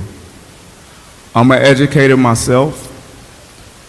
I'm boots on the ground. I understand the COINTEL and the infiltration. And one thing that I know, and one thing I want to plant everybody here right now today, if you haven't thought about this, is this. As a black culture and as a black community, when are we going to start training our little ones to come up and be a part of changing the system? Because we got plenty of black people that's been in politics, but we know we have no skin in the game. So I don't care who we got at the table, they're going to get shut down once they get to a certain point, because we don't stand as a nation, as a black community. We're considered Negroes, African Americans, blacks. I'm not none of that. And if we do the lineage thing, we're part of, we got all of us sitting here who was born in America got some white lineage in their bloodline, straight up. And I tell people all the time, when you see me acting up, that's the European in me. But what I want to say is this. Until we start to train and raise our kids to be down with the program and not be scared of certain things, and until we get into politics in America, we don't have no skin in the game. We could sit here and talk this, we could sit here and talk that, we can be boots on the ground, but until we come together as one unit, regardless of how many disagreements we have, we don't stand a chance. So we need to think about, when are we, like the Asians, the Latinos, they raise their children for education and to know how to do diplomatic things. And they put them in these places to where you look around now and you see majority of managership or supervisor is Latino. Why? Because they send their kids to school to do this. The black culture, we so caught up in the distractions, and we so much fighting and bickering against each other about who doing what and who did what and this, that, and the other, but we're not bonding together to create one nation. Negro ain't a nation, black ain't a nation, African American ain't a nation. We're not getting reparation off of none of that. And a lot of our bloodline goes back to some of us didn't come from slave ships. We was here already. They changed that trajectory of African Americans and the Indian and the black race. Why? When it all was because of political gain. So until we come together as a black culture and have that oneness in America, we gonna be talking about yes and no, and it's not gonna be nothing to it, because the generation that's coming up under us, they don't care about the past. And it's not a sad thing, but it's the fact that they don't care about what's been done to us because they want to see something different and better. But if we have the elders that don't want to pass the information down, pass them batons down, and get in front of this and be scared to talk to these youngsters that they say is so disrespectful and this and that and other, it's BS. Because you was that youngster too. In the 60s, who ran the political black movement? Teenagers did. Wasn't no old people. It was a teenager that was pushing the line. My mama and my daddy was freedom fighters and Black Panthers, and they was married while I was in her stomach, so therefore I have this ingratiated in my genetics to be a freedom fighter for my people. But until we come together as one, all this talk don't mean shit. My question is, when are we going to get together and raise our kids to be in the political realm where it matters? Because the Mexican mafia is in the political realm, the Jewish mafia is in the political realm, everything is in the political realm. But when black people get in politics, they get shut down because there's no support in political realm behind black culture. When are we going to start training our kids to do this and not be afraid to go up there and sacrifice? Because at the end of the day, I done did 28 years in federal prison. I done been on the streets of LA as a gang member, so I'm not scared to die. And I'm not scared to get on the front line. So that's what we got to do, start training our kids to come up with this and be on our own as one accord. Educator, Dr. Hunt, I feel like this is for you. Well, one, I would say that it really starts with us wanting to and have conversations about the realities of the world with our children, because my two children are right there and they know the realities of the world. We have conversations about them, about this is part of our culture, this is what other people do. They're not too young to know exactly what's going on, but we also need to talk about politics. Like, I can't tell you how many people take a political science class and don't want to talk politics. It's like, this is the one place you can talk about it. I don't care like what you have to say, but we need to stop being so afraid to talk about politics, because politics involves every aspect of our lives. We can talk about Beyonce, we can talk about whoever, the Dodgers or whatever it is. That's important too, because you need something outside of that, but politics is as important. And going along with that is that we need to start being more involved in our community. We can't keep turning a blind eye to things that are going on and say, oh, that's somebody else's problem. They're going to be able to deal with it. Because all we're doing is setting an example for our children to basically walk away and not have any onus in the community. You also need to get yourselves involved in local organizations, whether they're political or non-political. And we have a plug for the political community out here in terms of get involved with the Greater Long Beach Black Democratic Club. We have a lot of power in our ability, in our vote, and our voice. We don't have to agree about how we get there. I will continue to say that, but we can agree that we need individuals in positions to actually help us. Okay?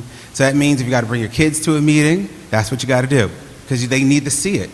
As this is what it is, because we literally have other elected officials bringing their kids and bringing other individuals and exposing them to all whatever it is. But me and my husband have this conversation all the time, is that white kids can run around here and do whatever it is. They can scream to their blue in the face, and everybody's like, oh, they're kids just being kids.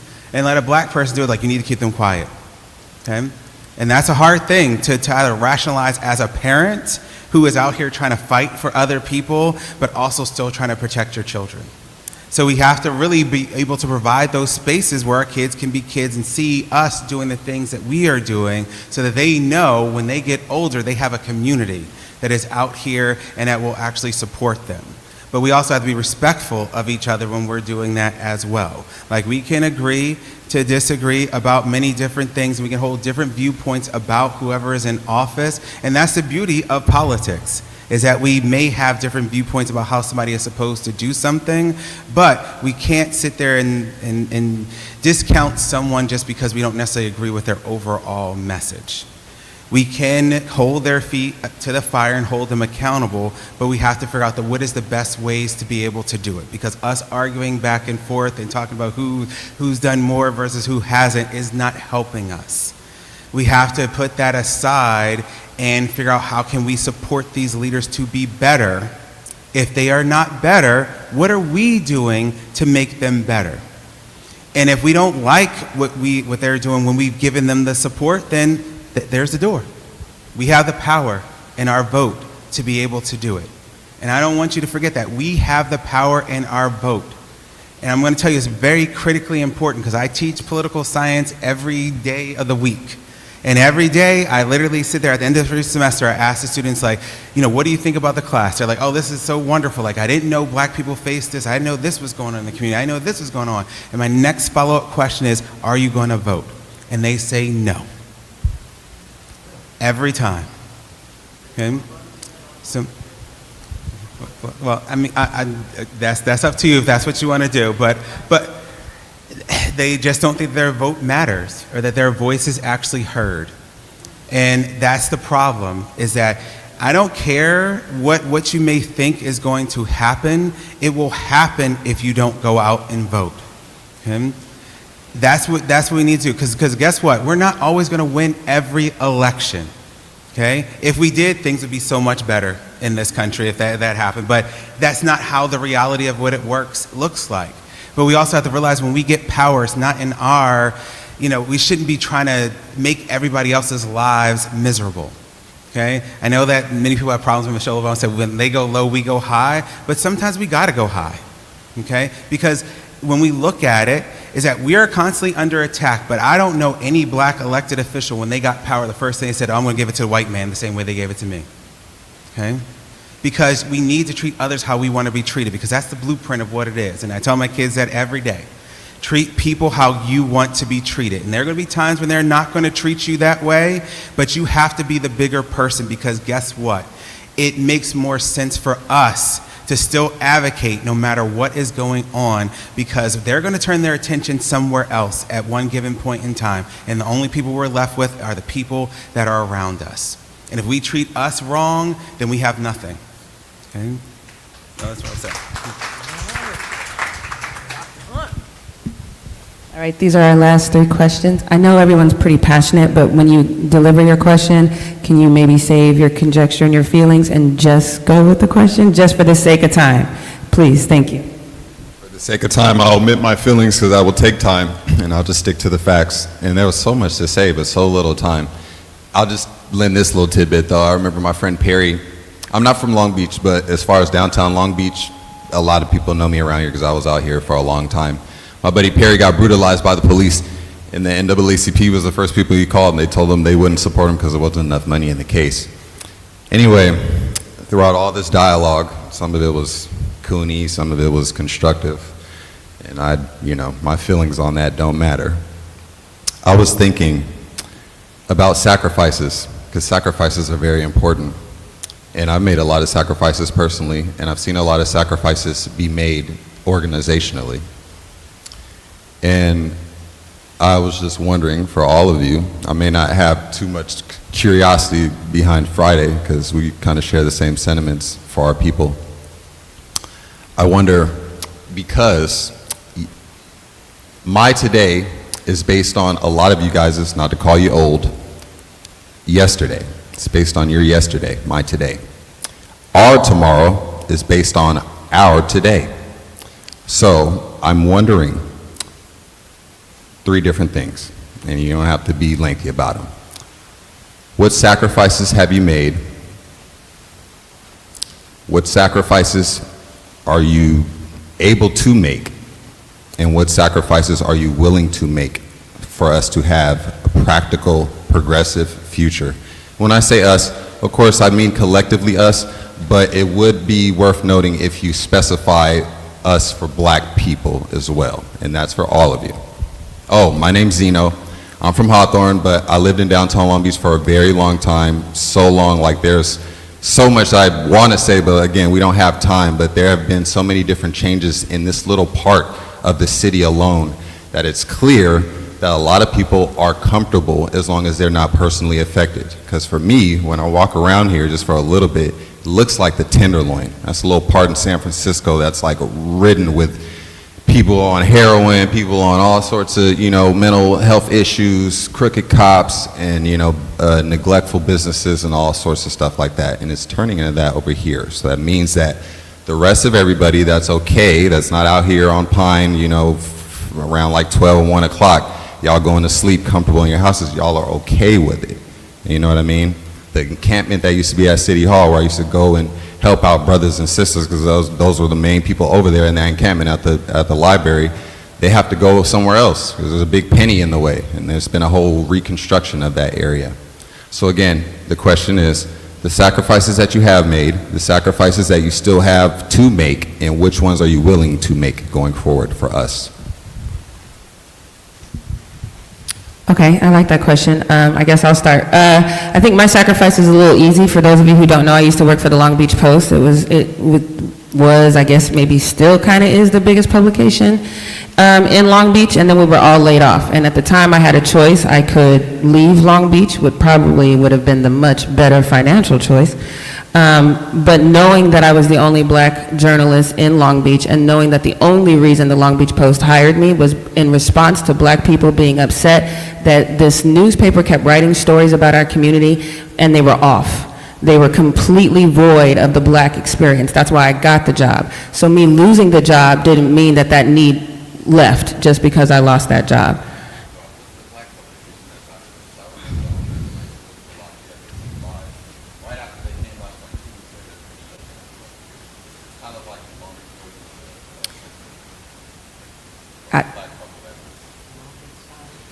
Long Beach Times, yeah, so that was probably before my time. So I got the job right after George Floyd was murdered. That's why they hired me. And so it's never been lost on me that if that man had not been murdered, that I would have not got this job. And I'm never going to forget that. So for me, it is important to continue to be the voice for the community. But to your point, and to the brothers in the back, it's difficult if I write a story about you from your perspective, and then I have people in the community that don't agree with that perspective, then I'll get the flashback. I'm willing to continue to get the brunt of that if at some point it means the two of y'all will sit in the room together and talk and move forward. That's my job, that's my sacrifice, is to be a catalyst and continue to disseminate the information and have you guys have an opportunity to not only read it, but sit in forums like this and to talk to each other, and then you guys can figure out how to maybe settle your differences and go on and better the community. That's my job, that's my sacrifice, that's my passion. Oh, I'm not worried about I love that you say maintaining my own self. I am an independent journalist, which means all of my money comes from hustling. The stories that I write about this community, I don't get paid a dime for. So I just want to be clear about that.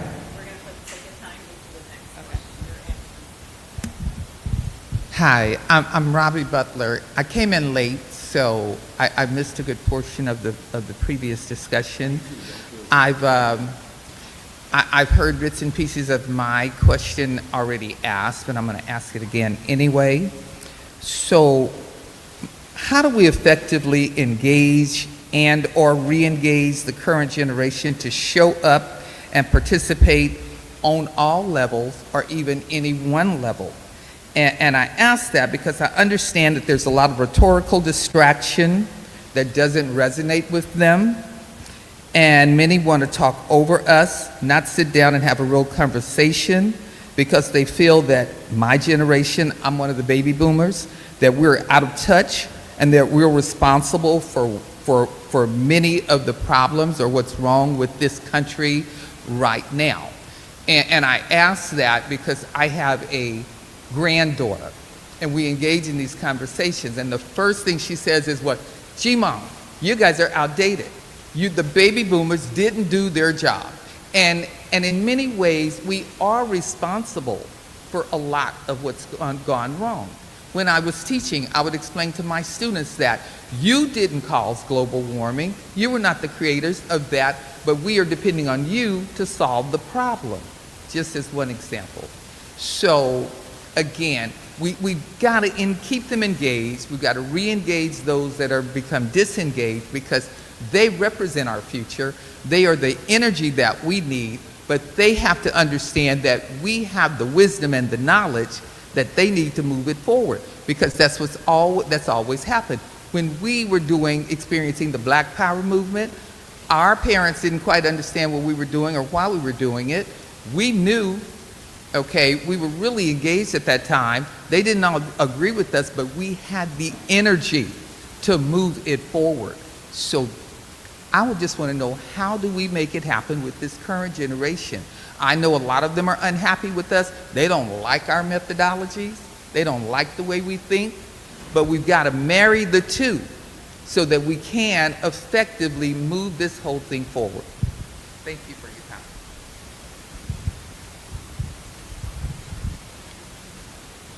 It'll be short, I promise. What we have to stop doing is talking about young people in a deficit way, because many of them are engaged. And we have to stop using the exceptions as the rule. Those who are not engaged are choosing to not be engaged. But we probably know more who are engaged than are not engaged. Okay, the noise is always going to be there. Okay, but if you look at it in historical context, okay, we weren't supposed to get out of slavery for another 200 years. Frederick Douglass negotiated us out of slavery. Okay, and then, so we got our freedom and the right to vote from him. During the civil rights movement, remember, our parents used to say, that's just the way things are, right? And people forget King was 27, you know, when he launched the Montgomery bus boycott. You know, youth have always been at the front of the movement. The NAACP and Thurgood Marshall and them thought King and them was crazy, okay? But they helped from afar. They were the ones that filed the lawsuit from New York, okay, that caused the Montgomery boycott to end, all right? When we talk about generations, the boomers did their thing. The boomers got us a black president. But I tell Friday every time I'm on a panel with her, it's her generation that's going to get us reparations. So the progress is there. Now, you know, people are always going to have their individual beefs. But what I'm not going to do is sit in a meeting and let a black woman be dressed down because she's doing the best that she could do. Okay? They don't front off white boys like that. Yeah, well, it hadn't worked. Okay? And so you're not going to front off a sister. So every year I go down to Hollis Springs, Mississippi. I've become endeared to these people. I will continue going until they stop asking me to go. They do something very simple that I don't see here. That's not to say that it does not happen. I'm just not a witness to it. And at their annual event, they have a elders breakfast. And at the elders breakfast, they are on a panel. There's a breakfast. The young people serve the elders first. Then they serve whoever the invited speakers. No, they serve the elders, they serve the children, they serve the speakers, and then they serve the women, and then the men eat last. The elders sit, they do libations, and I don't know, remember all of whoever died, however, from way back when to where we are now.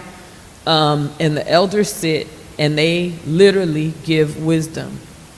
They talk about their experiences. They talk about what worked politically, what didn't work. That wealth of knowledge is effectively transferred.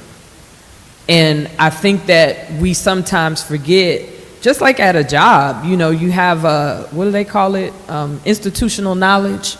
We all in different kinds of institutions, whether we want to admit it or not. And we all have different levels of institutional knowledge. And so something as simple as that, you know, we're at the NAACP, Long Beach. That's something you all could very easily add to your programming to be an annual thing. The elders are usually gorgeous. They, you know, we black people, we like to get dressed up. So y'all see Dr. Samad, I've never seen him not look together. And so my point is, it gives them a reason to shine. And it gives the young people an opportunity to serve and to listen. And so just consider something as simple as that being part of, you know, normalcy for us.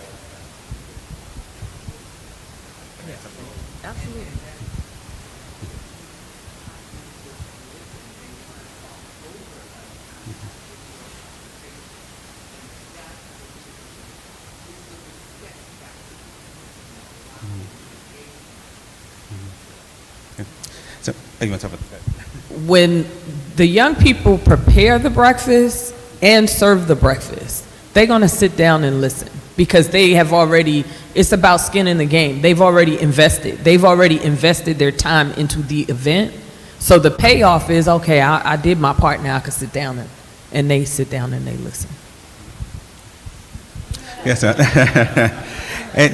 and so I would also add on to there that, you know, we have to remember that the current generation is definitely benefiting from the previous generation. So you have a lot of individuals who are growing up in a, for lack of better words, an era of privilege, and they are operating off of that privilege. So they are in a world where they are free to explore their sexual orientation and gender identity. They're free to, you know, take a gap year and do the things that we, like myself and other generations, were not able to do so because of the work that we have done. But that also puts them in a very different headspace and mind space. So like, they have access and their friends don't see race. They don't see color. And they're trying to change a system that still sees race, still sees color, still sees sexual orientation, still sees gender identity. And it's hard to reconcile those two things. So I think that we really need to have conversations and understand where are they coming from, and also understand where we are coming from. And I always go back to thinking about the pandemic, and when it was happening, I was living literally right down here, a couple blocks in Griffiths, over there, watching all the stuff go by, and I had a conversation with my mom, and she's like, you know, these young people just gotta sit down and just be patient and wait. And I thought for a minute, I'm not gonna challenge my mama, but in the back of my mind, I was like, well, how long do I have to wait?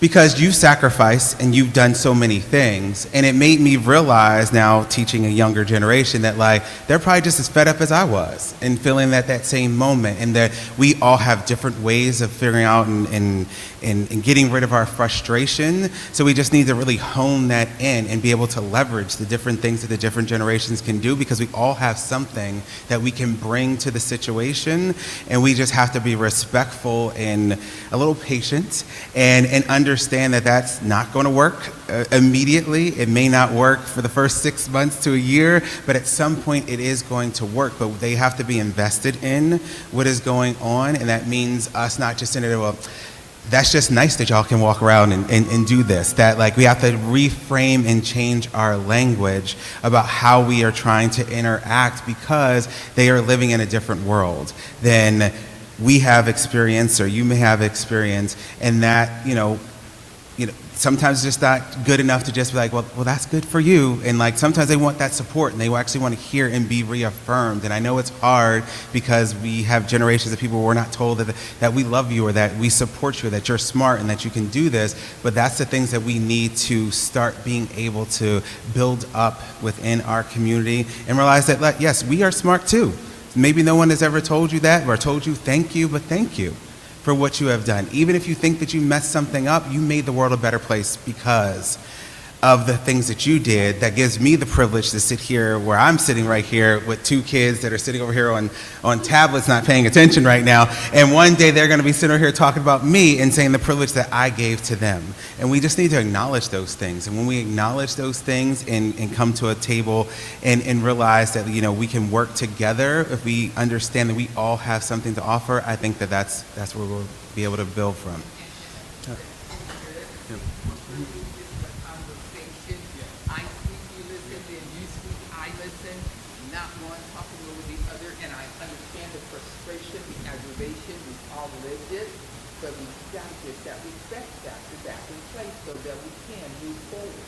I think a lot of young people, and I'm only speaking to this because I teach young people and I try to work with them a lot as far as helping them channel that energy.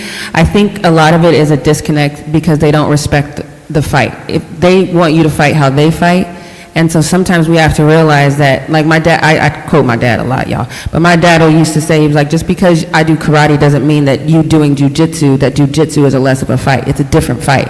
So I think that sometimes we don't understand that while we might be fighting politically, we also need educators. We need people who are business people. We need people who are CEOs. We need people who are president of the NAACP. There's not a singular right way to fight.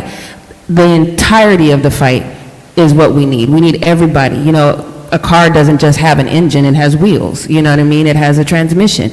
That's what we need to instill. And so I believe what Dr. Hunt is saying is right on point. It's not just him being an educator, which, by the way, I feel like I need to take this political science class. But in addition to that, he's got his kids here. His kids are here today seeing this moment in time, and they're not only seeing him here, but they're seeing us here. And I know you want to, and we'll continue this conversation afterwards, but I want to get to our last question before we wrap this up. Okay. I don't know. And she knows she knows I can talk and talk. But I wanted to first compliment all of you guys. You've provided some excellent responses to the questions. Your last one, you know, also. And I just want to give a little shot on a couple of little items. And the first thing, when they were talking about voting, how you're going to vote, we've got an insane racist as a president sitting in that seat right now. And we have to do everything we possibly can to just have a voice, to just be able to speak. And so voting yes means that we're trying to get there. And regardless of what's going on with Newsom, when they get there, I've already heard several of you to say, we got to stand up. We got to stand up. One of the things that I say over and over again is that I look and I use the example of our Hispanic population. That group can put 10, 20, 15 maybe in one household. And the next thing you know, one is getting a house, one is getting a business. I mean, you're talking about unified and working together, then that is something that I see constantly. And I'm looking at our black people and I'm saying, now come on. Why can't we do this here? You know, why can't we pull it together? And I always think about that slave mentality. I said, boy, he did a good job on us. You know, when he instilled that slave mentality, because he definitely taught us to work against one another. And that's what we do. We work against one another. Look what we were doing in this room just now. I mean, we got to learn how to get on the same page. And we may not all have the same values, and we may be having different things in mind, but we still have to be on that same page in order to unify to get to the goal that we need to get to. And then the other thing that you're talking about with the young people seem like they're all trying to be superstars right now with the social media. They all want to be seen. They want somebody to know who they are, what they're all about. And this is kind of like, you know, it's a little bizarre, but it's like, you know, you're saying that they're in another world right now with this social media. The other thing that I've told my daughter, you can't leave the seniors behind. The seniors has the knowledge, the experience, and you got to stay in touch with them so that you can be mentored, as I heard was stated, but to be able to get that knowledge so that you can make the right decision when you're trying to make a right or left or go forward, whatever. You can get that you can get that knowledge, you know, from that. The other thing is that us seniors have been fighting technology. We don't want that technology. And you got to find a way that's going to bring us together. You know, so that will be one of the questions, is making sure that you are able to come up with some form, and you were hitting on it, because we have to understand one another. We have to be able to listen to one another in order to be able to get on that same page. Okay? It's a whole lot that's going on there, but I'm telling you, it's a lot about the other one point is that the other thing that Black people are doing, I'm seeing that, and I'm seeing it quite a bit, and it's pissing me off. It's pissing me off. Where I see the blacks stabbing another black in the back. That should not be done. And when you have, I'm listening to all of you guys sound so qualified. When we put somebody in a seat, let it be a qualified person. Don't put somebody in there that's not qualified. And that's what we've been doing. You know, so let's pick the person we want, and then let's go ahead and all get behind that one person. We don't need 10 and 15 people running for one position. So I'm going to address a little bit of what she's saying. Dr. Sharifa, come get the mic. As Dr. Jerome Hunt over there, how we're going to go about with the Long Beach branch in AACP, we have now gotten approved to be on the Long Beach City College campus. We already have 25 signed up, and we have a very passionate vice president.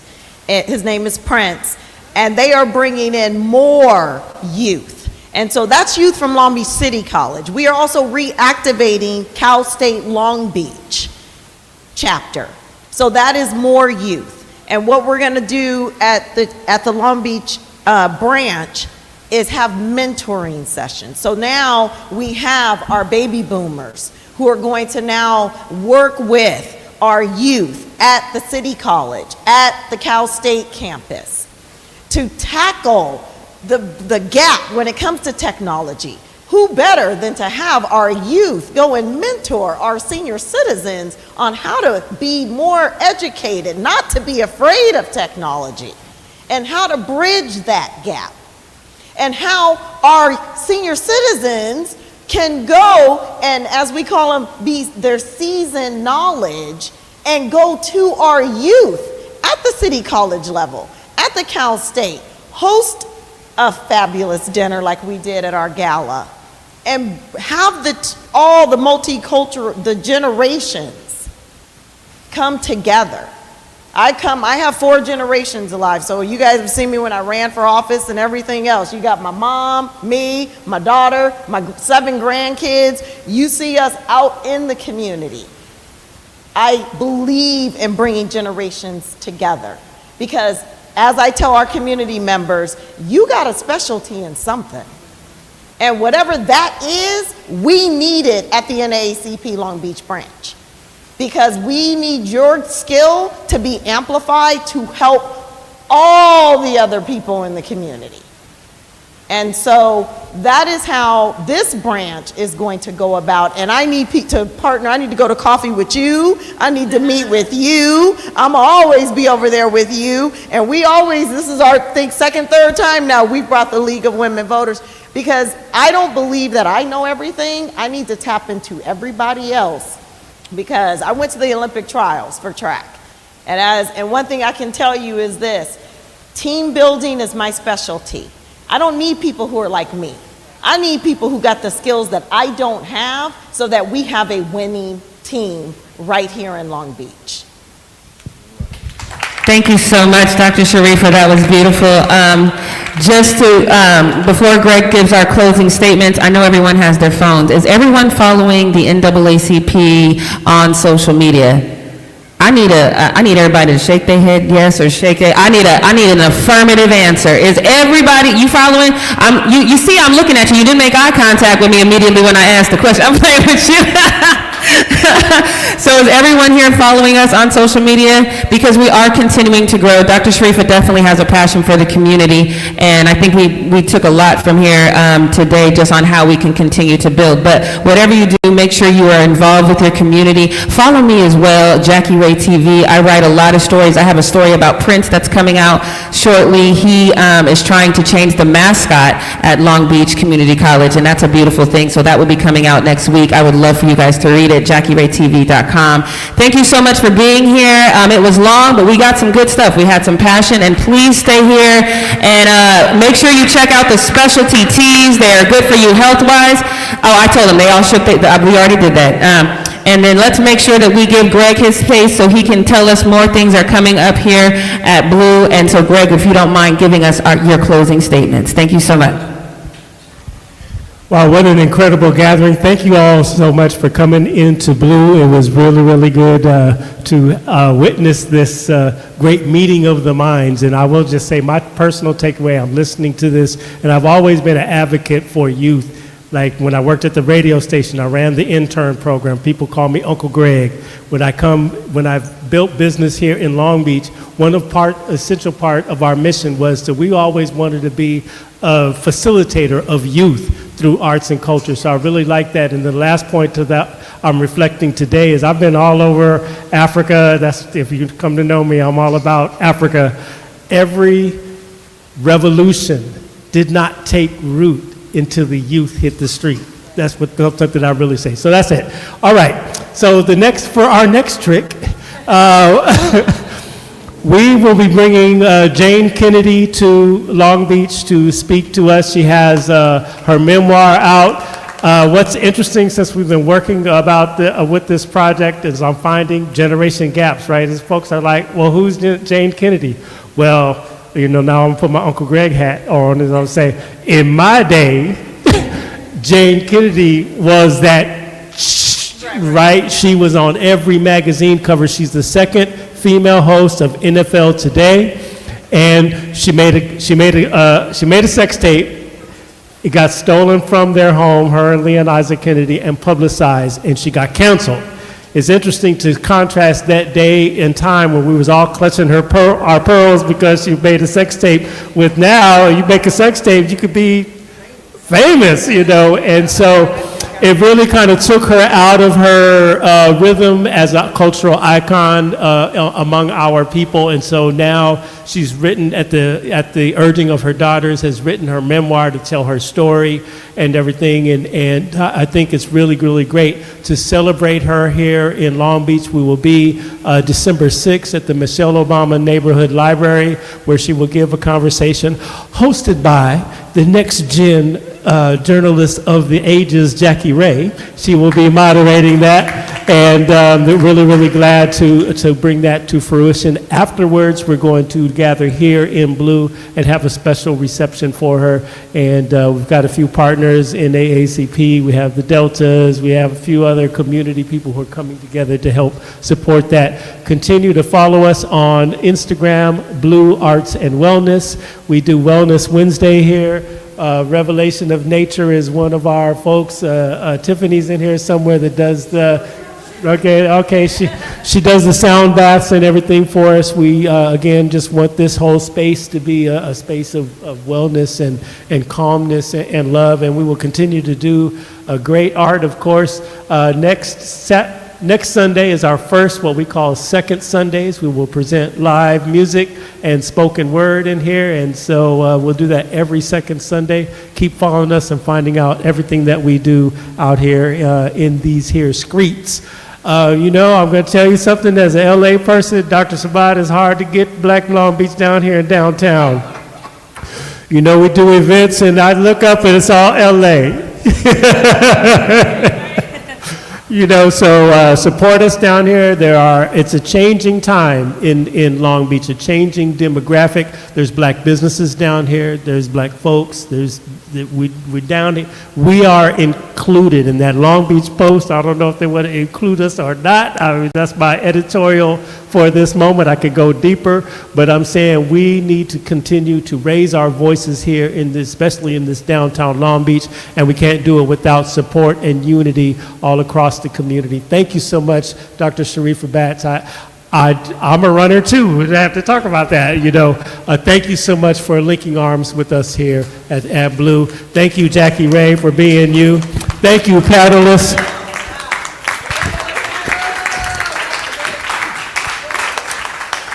And the last absolute thing I will leave you with before you leave this room, look at somebody in their eyes and tell them that you love them.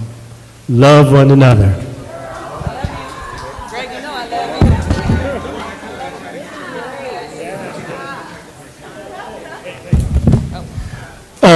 Listen, we import coffee from Cameroon, West Africa, direct from farmers. If you come up to me, I will personally make you a cup of coffee. Yeah, I do.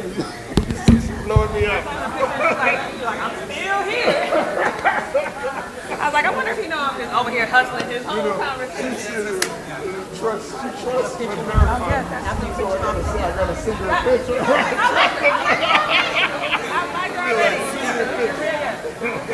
Trust and verify. Tell her I